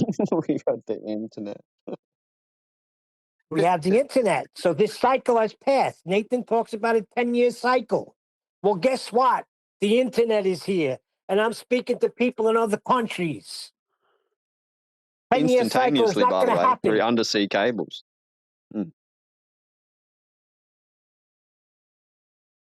Yeah, maybe the vernacular, the tarnished vernacular of QE and Nathan won't age well, but the topic that we discuss here will age well. Whereas the Witsits and the other people, that won't age well. Exactly. Look, I'll be honest, like the longer it goes on, and say, for example, if it takes like 15 years for someone to figure out, and then they look back at these videos that are 10, 15 years old, I think that makes it look worse for them, right? Absolutely. And to me, it's all about the book. When this book hits, you're going to see. Well, I will give an opinion. Like, I feel like people are getting dumber in a certain way. And I think, like, definitely the book's good, but I feel like there's not that many people that want to read anymore. You know, not many people have the patience to sit down and read a book. Or the people that we're talking about trying to convince or anything like that.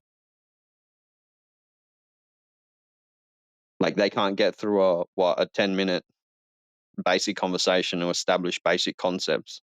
I doubt they're going to read a book. Contraire. There are still readers out there, and they could could listen to it. It'll be available. I think I'm going to disagree. Hang on a second. No, I think I disagree with that, because it's not, the technology can help people get to the place. And then if the book is out, they might want to read more. So the book is always going to be a table to educate as well. So, we have to use every avenue. That's all I'm going to say. Well, the same. Yeah. No, I feel like obviously there's a point to that, but I feel like I could make the case that there's plenty of flat Earth books available now, still available for you to read, and a lot of people in this community, both like Globers and flat Earthers, don't even know about these books. They've never heard of them. Yeah, that's a point. But in Japan, they're starting to move off the shelf now. So where in the University of Science and Physics in Tokyo, in their English test books for English proficiency, it's stated that more and more people are becoming flat earthers. And that's a surprising thing to hear in an English textbook. Okay? Wow. There you go. The books that you speak books are there. about will be pale compared to what's coming out. Yeah, but what are they implying about more and more people becoming flat earthers? Are they using that in a positive sense, or like making some sort of case that there's a failure in the education system because more and more Referring people are to becoming flat earthers. Yeah, well, that means, you know, they also were talking about the anti-vaxxers as well. More people are becoming anti-vaccines as well, anti-vaxxers in this textbook. Because the book, basically the book and the avenues to learn are increasing. And more Yeah, so for books me, are out there's there now. definitely some like intention there. There's some agenda behind it by blending those concepts, because they did the same thing with flat Earth to the other one, which was Pizzagate. They used they used flat Earth in many of those articles to you know, give more to their claim of the other one being nothing more than a conspiracy theory, and they reference flat Earth a lot in that. That was the 2015, like my opinion, it was 2014, 15, 16, all that stuff. Okay. Yeah. But now it's 2025. It's still going on. It hasn't been buried in a 10-year cycle like all the other movements. It has been. Go on to TikTok and they're talking about 2015 thing. No, that's not what I'm saying. Well, I give you an example. Like, it was heavily censored, and Eric DeBayrat has had quite a few channels like taken down, but he's still on YouTube. So, you know, that goes back to like when people were talking about like the censoring, like definitely happened. But, you know, like if you're still there, like obviously they haven't got to the point where they're just completely eradicating people and silencing them. You know, you can go on and watch all of his old stuff as well. Or many of his older videos, they're like re-uploads. Yeah. Eric DeBay should have had more than one channel. He should have one channel that was purely Okay, I'm going to flat back Earth, Nick. I'm going to for other things. hang on. Not speak, Brian. He had, man. Right, Neil. What Neil was saying was that we've been going for 10 years, year on year, winning the debates, the arguments, to the point now 20% dead to do just to stay alive. We're drowning them, bombing them. That's 10 years non-stop, and they're panicking. Exactly. Okay, that's what Neil is trying to tell us. Thank you, Neil. Well done. Look, see, the Flat Earth Society got swallowed up. We didn't, because of the internet. The technology is going to bite them in the ass.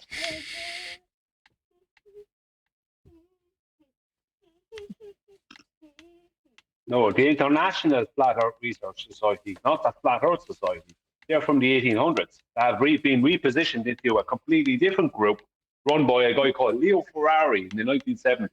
Right. That's the one I'm talking about that got buried. No, they're frauds. They're not buried. They're probably CIA or something.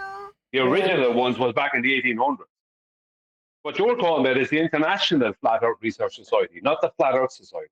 Whatever topic came up, it came up and it gets buried, gets lost, because it doesn't have the ability to reach out and stretch. With the internet, it does have the ability.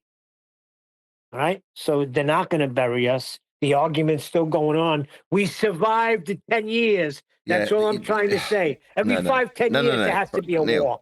Neil, the argument carrying on is what's important. There is no argument. So creating the perception that there's an argument is good. So saying, well, we're still here, the argument continues, well, that's actually bad. Not what I'm saying. Never said anything about an argument. If I did, I misspoke. I'm talking about the topic. But the topic is it's contextualized as an argument. No, but we made it not an argument anymore.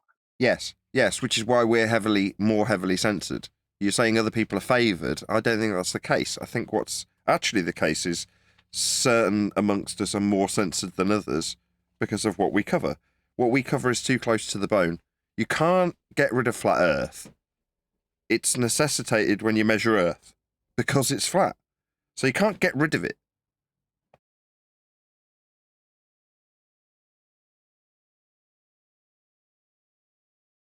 On TikTok right now, we have people asking, how come there's bubbles in the footage from NASA?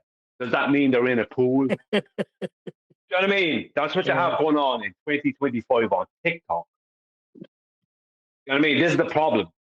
You know what I mean? They don't. Most of them don't even know we exist. Oh, that's not even a problem. My brother just came back. He had some meeting. He said, I didn't even say a word. The guy started talking to me about flat Earth, but then he started talking about ice walls and stuff. So you're right, Brian. That's what's getting out there, the feast of nonsense. Well, you have sellouts as well. Like, I feel like there's a sellout aspect to it. Like, you know, it's like, why did you have like Professor Dave debating like that other guy, more or less? Like, it's some sort of like controlled opposition stuff, right? And then their timeline is like that happens, they sort of disappear, and then they're involved in like some other like it's weird stuff, right? Like, obviously, yeah, can't go into it, but it's really weird stuff. Like, all right, for example, like Professor Dave, right, bases his argument against the flat Earth like in science. Like, that's his main argument, right? I don't believe like that. The other guy bases most of his arguments in science, does he? It's more conspiracy like sort of thing. That's it. So like, But that's a category yeah, so error. if so Professor Dave's Professor made Dave is in a like a category few error. videos, like so like Professor Dave's made a few videos, like he's one on Eric Debay and stuff. But like, if he knows who Eric Debay is, and if he knows who that other guy is, then he knows who Quantum Eraser and Nathan Oakley is, right? Like, where's the like approaching them saying let's have a debate? Like, I don't know if that He ever happened, won't. but That's my point. I feel like, isn't that where you would take it? And I'm not saying this to try and, but I believe like in this, discussion, like the only two people that really should like debate him on, especially on a subject, is those two. Like, who else is really like fit to take that on? You know what I mean? Yeah, but if he did something like that, it wouldn't be about even him not being able to handle what happened in the debate, because it would be the main problem would be that he would be then showing the public who QE and Nathan are, and he'd be showing flat earthers who don't know who they are. So, as I said, there's God knows how many flat earthers on the likes of TikTok. I've never even heard of quantum eraser. So what do you think about this? Right? Like, now Whitsett knows who QE is, right? And well, that other Dave surely knows who QE is. Say if they were approached by, however this weird situation happened, like, I don't know if Professor Dave has some, like, they approached him, like, would you like to, do you think, like, the right thing for them to do would approach, like, Nathan and QE and say, I've got Dave in a corner where he's ready to debate, like, and try to facilitate that? So why do they put themselves out there when they know, like, they're not the one to take that on, It's a bit weird. Because they picked the low-hanging fruit. They're not going to go for the big targets. They know. They go to Nathan or QE, they're done. Well, the truth is that it's the programming.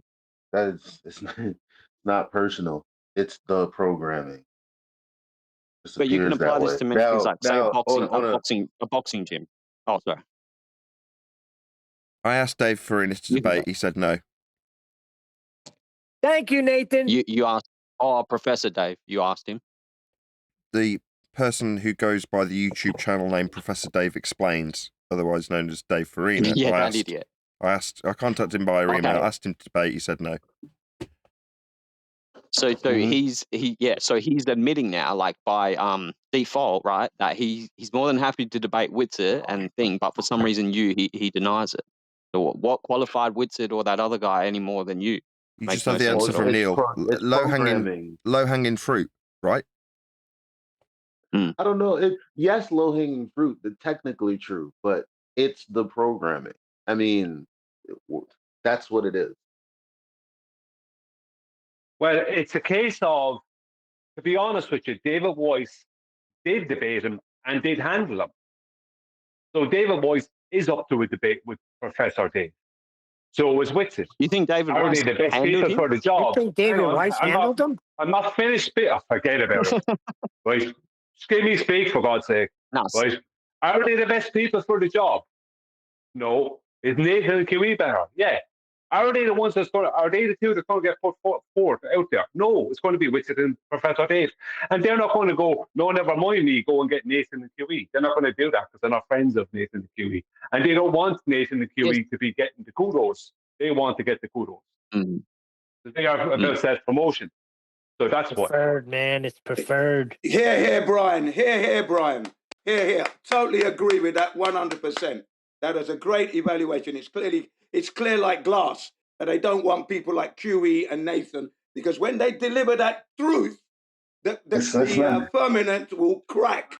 The firmament will crack. I guarantee you. It could be the case that they're just not interested. They don't. It could be that they don't know whether or not QE or Nathan's arguments are good. It just doesn't sound entertaining. That's why people don't listen to most of us, because we got the technical arguments. They're like, who gives a fuck? I want to talk about Ether and the woo stuff that I like talking about. It's the programming. They don't even know how to address us. You think Professor Dave is not gonna debate Nathan because of that? Really? Who's being naive now? But it's not that. Nathan is not even on his radar. I have to interject. So before, I did want to ask a question, and that was like, you don't have to answer this question, but the question was like, what was the benefit of involving Candace Owens? Was it because of her already like following, or like something like that along those lines? But what I'm saying is, if you take this aspect and what you're trying to do is spread the message, what you should be aiming to do is trying to spread the word that the Quantum Eraser and Nathan Oakley exists, and these videos have been up for years, and they are based around science.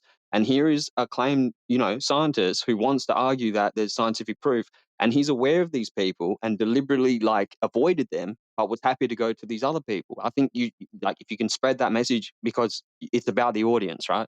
And if you can convince the audience that this has happened, that's where it's at, instead of trying to attract Candace Owens, who's involved in many topics. You're missing a really big important point. Candace Owens is very, very attractive. Yeah, okay, I agree with that. We need a flat Earth hottie, right? Like representing. Yeah. It's about the audience. It's always about the audience. When it comes to politics, it's always about the audience. Not for Brian, it's about Candace. Yeah, so if you can convince the audience, if you can't get the people to go behind you, all of the liars can still stay out. Well, we got Whitey. It's your job to get Blackie. Candace is black? Oh, my bad, Brian. I didn't. Sorry. Yeah. But what Eli is saying is absolutely on the money, though. Yeah, it is the programming for sure. And then the way the route the deceivers want to take, and they're not going to move towards Quantum and Nathan, because if they know who they are, they know they got to run like a vampire from holy water. Yeah. See you later. But do you want this message? Do you want this message like received on a subjective basis, that like people follow Candace, so now that she's onto flat Earth, like they jump on board, or do you want it to be objective like that? They see what's actually happened, not just I'm not sure. Like I might be wrong. But. Yeah, well, I want it to be objective, of course, but we take every avenue we can take, every orifice, mate, every route. Let's get it out there. Underneath, I think I just feel like a real victory to them is to like, underneath all of this, it's about people's confirmation bias on top of people's appeal to majority bias, if that's the thing. Like, go ahead. It's not. It's about Brian's unnatural attraction to Candace. Oh, but listen, we're out here. Nobody's gonna listen to us if the public isn't saying, "Wait a minute, Witset's arguments are dog crap. Why are we even engaging over here?" Like, that's the point. They're over there because they're dumb as hell. If we want them, we can move the numbers. Because that was going to be my question. Sorry to cut you off there, sir. Sorry to cut you off. That was going to be my question. Now, which sits the standard? Is which sit an equation here? What's going on? That was my question earlier on, man. What's going on? Where's he at? Where's Witsit at? Yeah, Witsit's not. It's not Witsit. Even though he was using an example, He's it's the finished, man. people. He's The done. people. They can move on from Witsit. Here's the thing: our enemies can move on from Witsit and make whoever else the next thing. It's about the numbers. As long as the people have a generally low awareness, they can manipulate the numbers and the people in any way that they want to. Until people start saying, wait a minute, that's not science. That's pseudoscience. When people start saying, hey, isn't that a reification fallacy there? Isn't that begging the question? Until people are able to, for themselves, Tell me, Lite. Teach them. Teach them. Why are y'all talking when I'm talking? Why can't I just say this and then be done and then y'all respond? Because you're too long-winded. You got to be more concise. But that's the point, though. The points that we hit on, whether it be science or logical fallacies or axioms, like the earth is measured flat, unless people understand that, they're going to get stuck in all the woo-woo shit. Thanks. I think if you appeal to like people's personal thing, they love a debate, right? And that's why like people love a debate. So if your aim is to like get in the door and find the leaders of this who have the biggest following in the globe and destroy them. That's the only way. And that's how you're They gonna get the won't most. let us Yeah, that's the in. dream. Yeah, that's the dream. That is the situation. But I think Eli So, again yeah, but you're hit it missing. on nail on the head. No, Yeah, we're but not missing I any think you're point. missing. Eli's point is bang on the money, though. Yeah, Eli's point is Yeah. bang on the money. That's what you got to remember when you're going to speak. After somebody has spoken some good points, acknowledge the points they've made, and then bring your point across. Because it's like we're I'm just sweeping trying everything to. out of the way here. Let's go. Come on.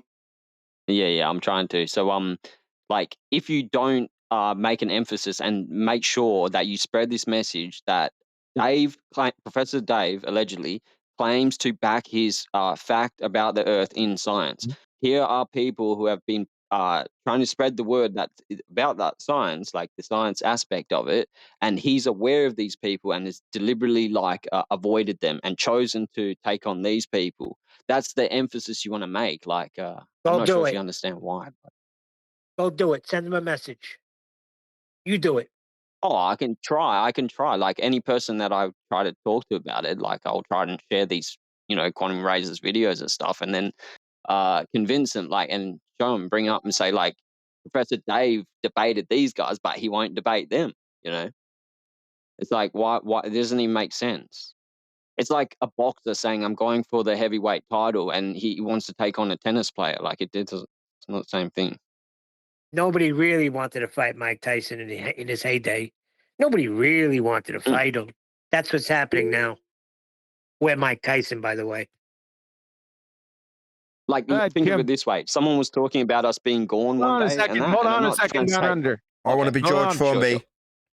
Hold on a second down under. We got a hand raised. Hand raised. When I'm cleaning windows. I don't think I got the point. Why doesn't everybody repeat it over again? They keep saying it. Everybody's just got to go out and do it. What happens here every day is we have a daily show. Nathan has a daily show. We tend to be on it. QE has a show every other week called Ballbusters. And then he has QE Live every other Tuesday. This is what we do. They know where we are. You amaze me that you think I got the days wrong. How does You it got go? it wrong. You couldn't even remember the damn show name. QE has a show on. Well, I get it mixed up with Ballbusters. I don't want to make that mistake. What was that? Ballbusters. That's it. Yeah. You don't do it every other. You do it every other week. We don't do it every week. You couldn't get the Ballbusters out. Because I almost said Globebusters. Jesus. But I didn't say Globebusters. I said Ballbusters. Yeah, they know who they are. Hey, shitbag. So it took you a few seconds to get Ballbusters out. Number one. Number two, it's not every other Tuesday, you moron. No, it's QE is every other Tuesday. I said that. Globebusters was Bob and Jaron, right? And Bob's dead and Jaron's gone. So I say we just take that name. What say you? I'm being dead serious, by the way. I'm not joking. Really? Yeah, I am. I'm being dead serious. No, I'm not. I want it. I want that name. I think it's better than Yeah. Ballbusters. But it's I want still it. on. It still goes on. It's still on. There's still a Globebusters.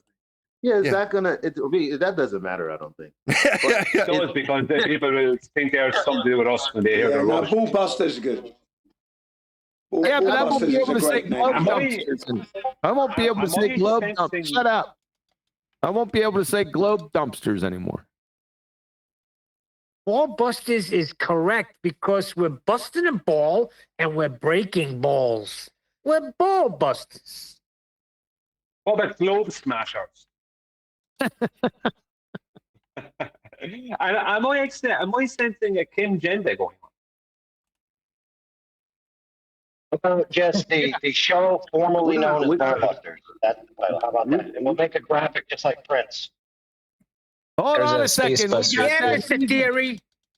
Hold on. We got that heathen in here that said that flat Earth was a theory. There he is. Yep. Is that what you said, AI? Did you hear that, AI? Hold on, everyone, clear the airways. Hello, AI. You've been accused of claiming flat Earth's a theory. There you go. That solved that. Did the accuser present any evidence? Did the accuser present any evidence? No. What was the reason? Tell him to go fuck himself. Tell him to go fuck himself. How about that? Hey, no swearing. You know It's that. all right. I got it. I wrote it down. Go fuck themselves. We got it. Upside down Australian. Go fuck yourself, dude. Yo. Oh calm your my feet. gosh. Yeah, thanks, bro. Thank you. Yeah. Calm your udders. Appreciate that. We're gonna be clear. Now's your chance to engage. Get the hell out of here. Come on, bro. I'll help you out since you guys are struggling to try to get me. I'll help you because that's what I like to do. So if you want to get me, Neil, go to the live chat, listen to the whole conversation, and then come back and see what I said. Okay, if you do that, then just slap off at your dumb gums. Thanks. First of all, I defended you. I said there's no way you said that. Yeah, he did. He defended. Damn, So when I Neil. defended flat Earth not being a theory, when I said flat Earth isn't a theory. Right now, AI, that's the point. And we're trying Exactly. to We're calling a guy out in the chat. Oh, okay. Well, no, defend yourself, bro. Oh, okay. My bad. Damn, Neil. Be elected better, right? Did he mention me personally? I didn't know that. See what I was that just saying, I was? defended him. It's a demonstration of what happens when you jump to conclusions, right? But There you go. But I'm glad On the you can't flag of mute me. war, I'm glad. in the flag, actually, I could if I wanted to, but nice try. So if I want to unmute me. Thank you. dude, who cares, dude? No, in the flag of war, people often make mistakes. It means right? you have no Whether it be authority, bro. slips of the tongue. Oh my goodness, dude. The one interrupting you is the one. Your who mic said is Hey, kinda here, hard, stop by the way. it. Go get the evidence. Go get the evidence for your accusation, or shut your mouth. I can speak to you directly. The evidence is in relation to you, if you like. So I'm not saying Oh, you're that maybe stupid, you dude. said the words directly like flat Earth is a theory, right? But when the guy left, he said, "I'm getting my professor. He's going to debate you and your flat Earth theory." When he left, I made a point. I just tried to make a distinction that flat Earth is not a theory, right? You, for some reason, had a problem with that. Whatever, and muted dude. me and said, "Are you a fucking Dude, that's idiot? not even The what name's I said, 24/7. Everyone Hey, gets it dumbass, here. dumbass, Nobody wants to dumbass, listen to a dumbass. dialogue Hey, about dumbass. whether flat Earth isn't a Yeah, theory yeah, or not." dumbass. So Yeah, you hey, have a dumbass, problem guess with what? people Yeah, identifying guess that what, flat Earth dumbass? is not a theory? Guess what, You have a dumbass? problem We with were that? calling our sessions, you Yeah, I'm idiot. doing my duty. I'm doing my duty. Thank you. Yeah, you're a dumbass. Yeah, your duty, dude. Hey, you You're realize a we record dumbass our because sessions, one right? logically follows and one doesn't. One, Do you want to play a game called on a Who's Right? subjective Game with me? basis, Hey, right? dumbass, Based on you their want to shut personal your mouth feelings. and pony up? One doesn't. Yeah, that's So what I one thought. logically follows That's what I and one thought. doesn't. Thank you. Yep. Yeah, so you provided no evidence, so fuck yourself. Well, That's over right, there, please. you just muted me before I, so. Hey, you can't do that. dumbass. Hey, dumbass. So, Hey, thank you. dumbass. The show is recorded, you idiot. Go get There's a the good proof. chance. There's a good chance he could be right though. Yeah. Please stop swearing. Am I a dumbass? Please stop swearing. Even though I did defend him, there's a good chance he could be right. It could have been like pandemonium in the chat, and you probably just, for the sake of shutting down the conversation, muted him too. That could have happened. Oh, I did turn him down. Yeah, I turned him down because I'm not going to be he shut me like down. a child. Like, of course Whatever, I turned dude. him down. It's this guy here. Like, would you not turn him down as well? Would you listen to him, like, after he muted you, like, for no reason, and then just speaks to you? Would you not mute him yourself so you don't have No, to I hear can't it? hear him anyway. You're putting the cart before the horse. If you muted him afterwards, it's Can't hear irrelevant. him anyway. The whole Now, point that's not, is, look, if guys, I know this is great that we could talk about what might have happened. The problem is it's recorded, and this dude is mischaracterizing what happened. He didn't bring any evidence at all, so you can just shut the fuck up.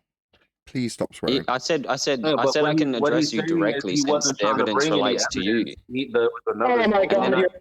God, And then I said, I'm not saying you may have said directly flat Earth is not a theory. I'm implying this is the implication. When the gentleman left and said my professor's going to debate you on your theory, I simply, for the audience in the room, which I have every right to do so, made a clear distinction that flat Earth is not a theory. For that, you muted me and said these words. Wrong. Are you a fucking Wrong. idiot? You're wrong. You're wrong, Okay, dude. so I'm wrong? You're I'm wrong. lying? Let me ask a question. Nathan, is this recorded right now? Yes. So why did you mute me then? Why did you mute me? Okay, so you told your version of events, and I'm going to prove that you're wrong when it's at my leisure, but for right now, you're a fucking idiot. Okay, please stop swearing at him. Yeah. So what did you mute me for, AI? What's the justification? Well, he just told you that at his leisure, he's going to get the video. So. Eli, can you not why Wow, not? Eli. Eli, can I please make a point? Is your name Eli? I'm not sure. Can I make a clear point? Yeah. When I first brought this up, do you know what a subjective like a personal bias is? Like you said, I don't believe that. Why would you ever say those words? If you're an educated man, right, a logical man, if someone says something about someone and you don't know yourself, why would you make the assertion that it didn't happen? Like, why would you do that? And it's a personal basis. Well, Right now, even you're white knighting for him. You're white knighting for him. Like I said something to him. Let him reply to me. Don't. Is a belief an assertion? You just saved him, literally. Listen, I asked him directly, okay, if I'm wrong, what did you mute me for? And he, crickets, so what is the justification? What did you really mute me for? That's not saving him. Eli, will you please let AI answer the question? Let me finish, please. Because I'm going to say what I'm going to say. The question was to AI. Leave AI answer his own question. He just asked me a question. So the reason he asked AI a question and you answered for AI. All right, and now we're here. Me answering his question now about what I did before. So now I'm answering. Can you please let him answer? Like I'm asking you politely. We have a live show right now going on, okay? And we were talking about other things that I thought were more important. So the only thing he's willing to offer you that's going to actually be coherent and not cursing is him saying, I'll get the information later. He's not going to do anything else. Why is he not answering the question? Why are you answering for him like a PR agent? Like I've accused you of that makes no sense. Leave him answer the question the guy is asking. Because he's just literally leave the person who's asked the question answer it. Because he's literally going to do what I said. It's nothing to do with you, Eli. You're not AI. Leave AI answer the question. So AI can't say, hey, fuckface, I'm not going to answer that now. Instead that's a very straight question. Leave him answer the guy. So instead, he already did. He said, I'm not going to go back and forth. There is a recording. No, he at my didn't. leisure. See, oh my goodness. That's not what he said. He said at his own leisure. Objection. Move the table. He was referring to the. There's no evidence. He was Why are we referring arguing? to the claimed recording. That's what he was referring to. I've already made it quite clear and concise what I'm implying, like implying against him. Do I need to say it for a fourth time? So then I gave him a chance and I asked him, if I'm wrong, what did you mute me for? It should be quite clear. Oh, because you were speaking over, because you said this, but whatever. So, and then you immediately jumped in and saved him. Like now, again, AI, if I'm wrong, so what did you mute me for? I muted you because I didn't like the way your mom treated me last night. There you go. There you go. See, so that's just. But exactly. I told you he was going to do that, though, right? But everybody's mad at me because it's not going to be a productive conversation. He already told me. You weren't asked the question, no, it was just. It doesn't matter. Yeah. He's not going to answer. I want to move on to the topic that's actually going to mean something. Why do you think you guys are chomping at the bit? You guys are chomping at the bit for the nothing burger that's already half salivated on. Leads nowhere. It's just pathetic, dude. Literal child time. So okay, so logical people who follow logic Dude, don't hey, do things on a subjective Australian, your basis. dumbass They don't do things on a subjective basis. They You're do in it here to objectively. confirm So you are troll. now All the affirming idiots like that you, you mute dumbass. people on a subjective basis. Thank you for confirming. Hey, Thank you. okay. Hey, who cares, dude? What's wrong with that? Thank you. What's wrong with that? Thank you. Well, Even it if I means you. wrong with It that. means when you first got your knickers like in a twist Dude, over I me, would it was mute you about right logic now, because dude. I identified that you made a straw man fallacy Can we and just you hate went this on a rant motherfucker about so I how can you knew speak, more or about do you not logic want to hear than me me, speak? right? Which one? And right now, you are affirming that you don't know what Holy logic shit, is, you're dumb as right? fuck, Because dude. you don't Yeah. do things on Oh a God, please, subjective AI. Hold on, basis. everyone, stop. Just Thank you. stop. Number one, AI, your mic's a bit of a train wreck. Number two, just please stop swearing at him, please. Fair point. Well, it's called artificial intelligence for a reason. It's not real. It's Dude, artificial. this guy does not shut up. Speaking, like, Oh God, yeah, this is unlistenable garbage. Well, thank you. That's what I was trying to say. That's what's exactly what was gonna happen. yeah, so what you got to do when two people are going at it like that, you just got to mute one and let the other person yield the floor. I mean, we have powers to mute in this platform, right? Or somebody could just shut up and let the other person talk. Yeah, Well, boy, the it's other hard when person's somebody's asking trying to questions, not respond talking. and then somebody keeps talking over them. We have pack mentality here. You know, a group of defenders trying to defend their, Now you know. he's doing the thing that Matt does. And everybody here Now he's rather doing than the letting thing me that Matt speak. does. No, just the ones that white knighted for you. Thank you. Not everyone. No, Thank you. but see how Oh, what dude, I'm this dude's a saying is moron. you're the type of person that causes division because I literally just said it could be that he's right and AI has it wrong. So AI should just shut up and wait to get the recording. But you see how he's playing sides against both sides. Because I also said that, No, but y'all I don't mean, remember that, do y'all? No, y'all don't, because y'all dumb as hell.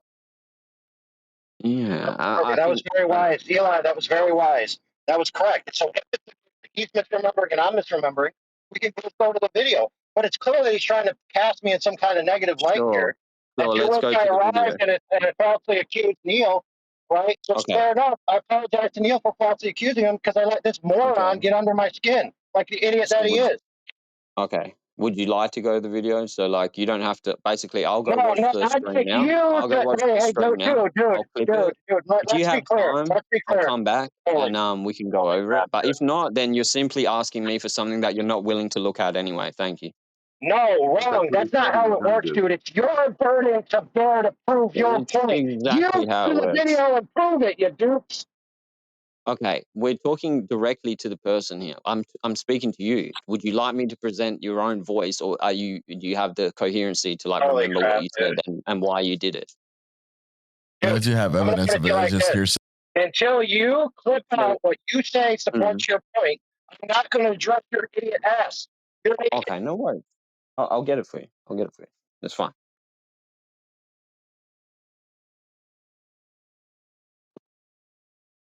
I made the mistake of trying to defend myself for stupid accusations like this in the past. I had to deal with like 3 months of inside. But would it matter if you've Dude, you already need to would fix it your matter if mic, you already AI. admitted? Well, would it matter if he already admitted that he did it on a subjective basis? So that just affirms my other, assertion that he's not a logical man, right? He does things on a subjective basis. Like, what more should I say? Well, what more do you want us to do, though? I mean, unless we get the I recording, don't want it's anyone really to do anything. He came here and then why you people bring it up? happily said, like the guys here, because Yeah, and nothing wrong with Dude, that. you can be both. Yeah, You can okay, be we both reached the conclusion logical where he and said, "Fine, at my subjective in leisure, I'll go instances. listen What's to the wrong with you? recording myself." Can But you? there's nothing else to do. He said, "Okay, fine. We have a disagreement. I'm cursing you out. You're saying what you're saying. We're just going to go to the recording. The same thing that I said. It just took him 5 minutes to get there. So It's a what's the waste problem? of time. Anybody in their right mind knows that Yeah. AI did not say flat Earth is a theory. It's ridiculous to But the even guy said assume he that. didn't say that AI said that. He said it was the implication of him being muted. And the guy is On that defending basis. himself, saying, well, actually, what actually happened was there was someone else saying they're going to get their professor to debate flat earth theory, in which he responded. And I'm fucking upset that I'm repeating what actually exactly happened. But he said, first of all, flat earth is not a theory. And then for whatever reason, indiscriminately, AI muted him. AI is saying that didn't happen, or at the very least, he's saying, well, if that did happen, it's on you to get the recording and show that that happened. Otherwise, shut the F up. But then, you know, at the conclusion, he said, fine, at my leisure, I'll do it myself. There's really nothing else to listen to. That's all that happened. Yeah, I got to provide other people's evidence. Where do I find the AI, stream? drop and Because come I've back, tried- AI. I'm not. Yeah, where do I find the stream that would have happened? Because it's in the last, I'd say, like 2 hours or so. I'm happy to rewind through it and find it. But So this happened this morning, you're saying? And let's take a bet. Let's take a bet. Just a gentleman. not for anyone to like listen to it now. I want it for my own purposes because obviously this is an ongoing issue. And like, I mean, Yeah, it's an issue. It's an issue, dude. You're right. It is an issue. Mormons like yeah, you can't. you're the issue. You're the issue. Like, it's quite clear, right? Like, if you have a flat earther, okay, I'll wait. Are you done? If you have a flat earther This defending happened. something which Listen, is I'm a true, moderator at 24/7. I want you to just I don't care. listen to what I'm. That's irrelevant. I'm trying to help. dude. I asked Why you, would did I it care? happen You're this like morning? You said defending it him was here 2 hours for no ago. reason. 2 hours I'm ago. just. Look, You see, weren't Nathan, now involved. Like, everybody why was get listening. You involved? see, I'm trying to get. There's nothing wrong with. He just said it happened 2 hours ago, and my response was, wait, it happened this morning because clearly, as a moderator and somebody who often goes back into the recording, I could just go do it myself while they're bickering. But he doesn't even want that to Okay, happen. but He I'll just do it wants as to argue well. like a little girl. I was going to go on mute and just find it myself. Did you not hear me say, I'm not saying I'm going to bring it now. I want to do it for And my I'm own trying to help you purposes. do I'm that. just Don't you asking need for the where I stream from find me, this. stupid? Do Yeah, you but have the my stream own or you're going to need to purposes get it from means one like, of us? can you just, oh my goodness. If you have a journalist and you ask Do him you which want to get newspaper the can I stream read this from one of us? article, and he Yes says, or oh, no? I'm the one writing the article. Do you not see the problem with that? All right, I'm going to come in there and mute your dumb ass myself. Okay. Well, I'm not in 24/7 now because I was kicked. Yeah, kicks last 2 days, dude. Deal with it. 2 days, you'll By be the free old to dude. rejoin. By And old then you dude. can Oh, decide. wait, Then you you can were decide how Okay. to talk, dude. Oh, boy. I don't know. Hey, dude, you literally, he probably has me turned down because he just wants to speak straight through me like a jackass motherfucker. Sorry. Okay. Objectively, everyone here understands you've done the most talking. Dude, I had to literally speak straight through you because you wouldn't yield to the question that was asked to me, you dumbass. So crying about it is not like valid Yeah. concern. Here, let me tell you how it goes. AI, you speak, Please stop I start crying. speaking, and then you filibuster through me. Oh, so Please I'm the stop one crying. crying. Dude, you're the one who came into another server and then complained to Elijah why he gets involved. You're the idiot who I didn't involved him, complain you to dumbass. Elijah. I didn't You complain to came Elijah. here. You I came asked here other to flat complain earthers. like I us. asked You other came flat here to earthers complain like a if bitch, you they dumbass. think. I asked other flat earthers if they think flat Earth is a theory. Holy crap, dude, you're an idiot, dude. Do you think flat Earth is a Literally theory? retarded. Is flat Earth a Holy theory? crap, Yes or dude. no? Hold on. Holy flat Just Earth one a sec. Just theory? clear the areas. Just one sec. You're asking us that question, but you suggested that it was put to you by AI. Now you're here saying that Yeah, so I'm you are the asking one you now. asking. I'm still in the middle of saying something. It seems like you're the one asking that question, but it was suggested that AI had put that out there. By you. Yeah, hold on a second. Yes, I gotta do this. I think I've said it like multiple times. Yeah, So we don't when care, dude. the other They gentleman actually want to said hear. my They actually want professors. to hear what I have to Oh, say, dude. okay. Not you. He You're a just wants to dumbass. speak over me. Let him say what he wants to say, and then I'll talk. No, I'm just saying some logistics. I'll be on mute for a while because I'm doing a business and I'll be right back. Okay, Wonderful. good grief. Wonderful. Yeah, I think I made it pretty clear. Like I said exactly the situation as it happened, and that's why right now, like now, the person defending him, I've asked like, where can I get this? Because I'm happy to go through it in my own time, so I can clip it, so I can support what I'm actually saying. And I'm being told, oh, I'll just do it for you. That's not happening. What I'm saying is, I said it. Like the guy came in the room and said, my professor's coming back to debate your flat Earth theory. And for the room, I wanted to make a distinction if anyone else didn't understand that flat Earth, in fact, is not a theory. It's an observation. For this only reason, I was muted, and the next words that came out of the person who muted me was, are you fucking stupid? The room name is 24/7 Flat Earth. It's quite obvious. We don't need people coming in here having a 2-hour whatever it is saying that flat Earth isn't a theory. I mean, it's like, does he have a problem with truth? So now I'm just like, yeah, is flat Earth a theory to him? Yes or no? Hey, If it's not a theory, brother. he should say no, right? if flat Earth isn't a theory, he should. Yeah. All right, we heard you say it 5 times. We heard you say it I 5 even said times, it dude. for him too. Is flat Earth That a works. theory? So are we going to yield the floor to me or not? Or are you going to play games? Yes. Which one? So I'm asking you one question: is flat Earth a theory? Okay, so you would know my answer if you didn't deafen me while you were on the server, which is against the rules, which is what I critiqued you for the second time. You didn't hear what I said because you turned me down as soon as you got muted, which is a faux pas on our server. That's our rules in all our channels, okay? That's what happened, you dummy. And guess what? Whoever goes and listens to the recording will find that your characterization of events that you just said is false. So I'm not even going to play your I need to game. hear it. That's why I'm trying to Dude, I confirm already myself. told you the answer. I told Where you the do I answer, you find it? dummy. So where do I find the channel? Because I typed in 24/7 flat Earth, but the live stream hasn't come up. There's one Hey, from are 2 you months ago. in the chat? If you go look at the chat, I actually tagged you in it. You said it was 2 hours ago, so they just started a new stream an hour and 45 minutes ago. So I sent Okay. you this one. Which So it'd be at the tail end of chat? that one. Which chat do you mean? After show chat. Oh, okay, all right. I was clicking on this room chat.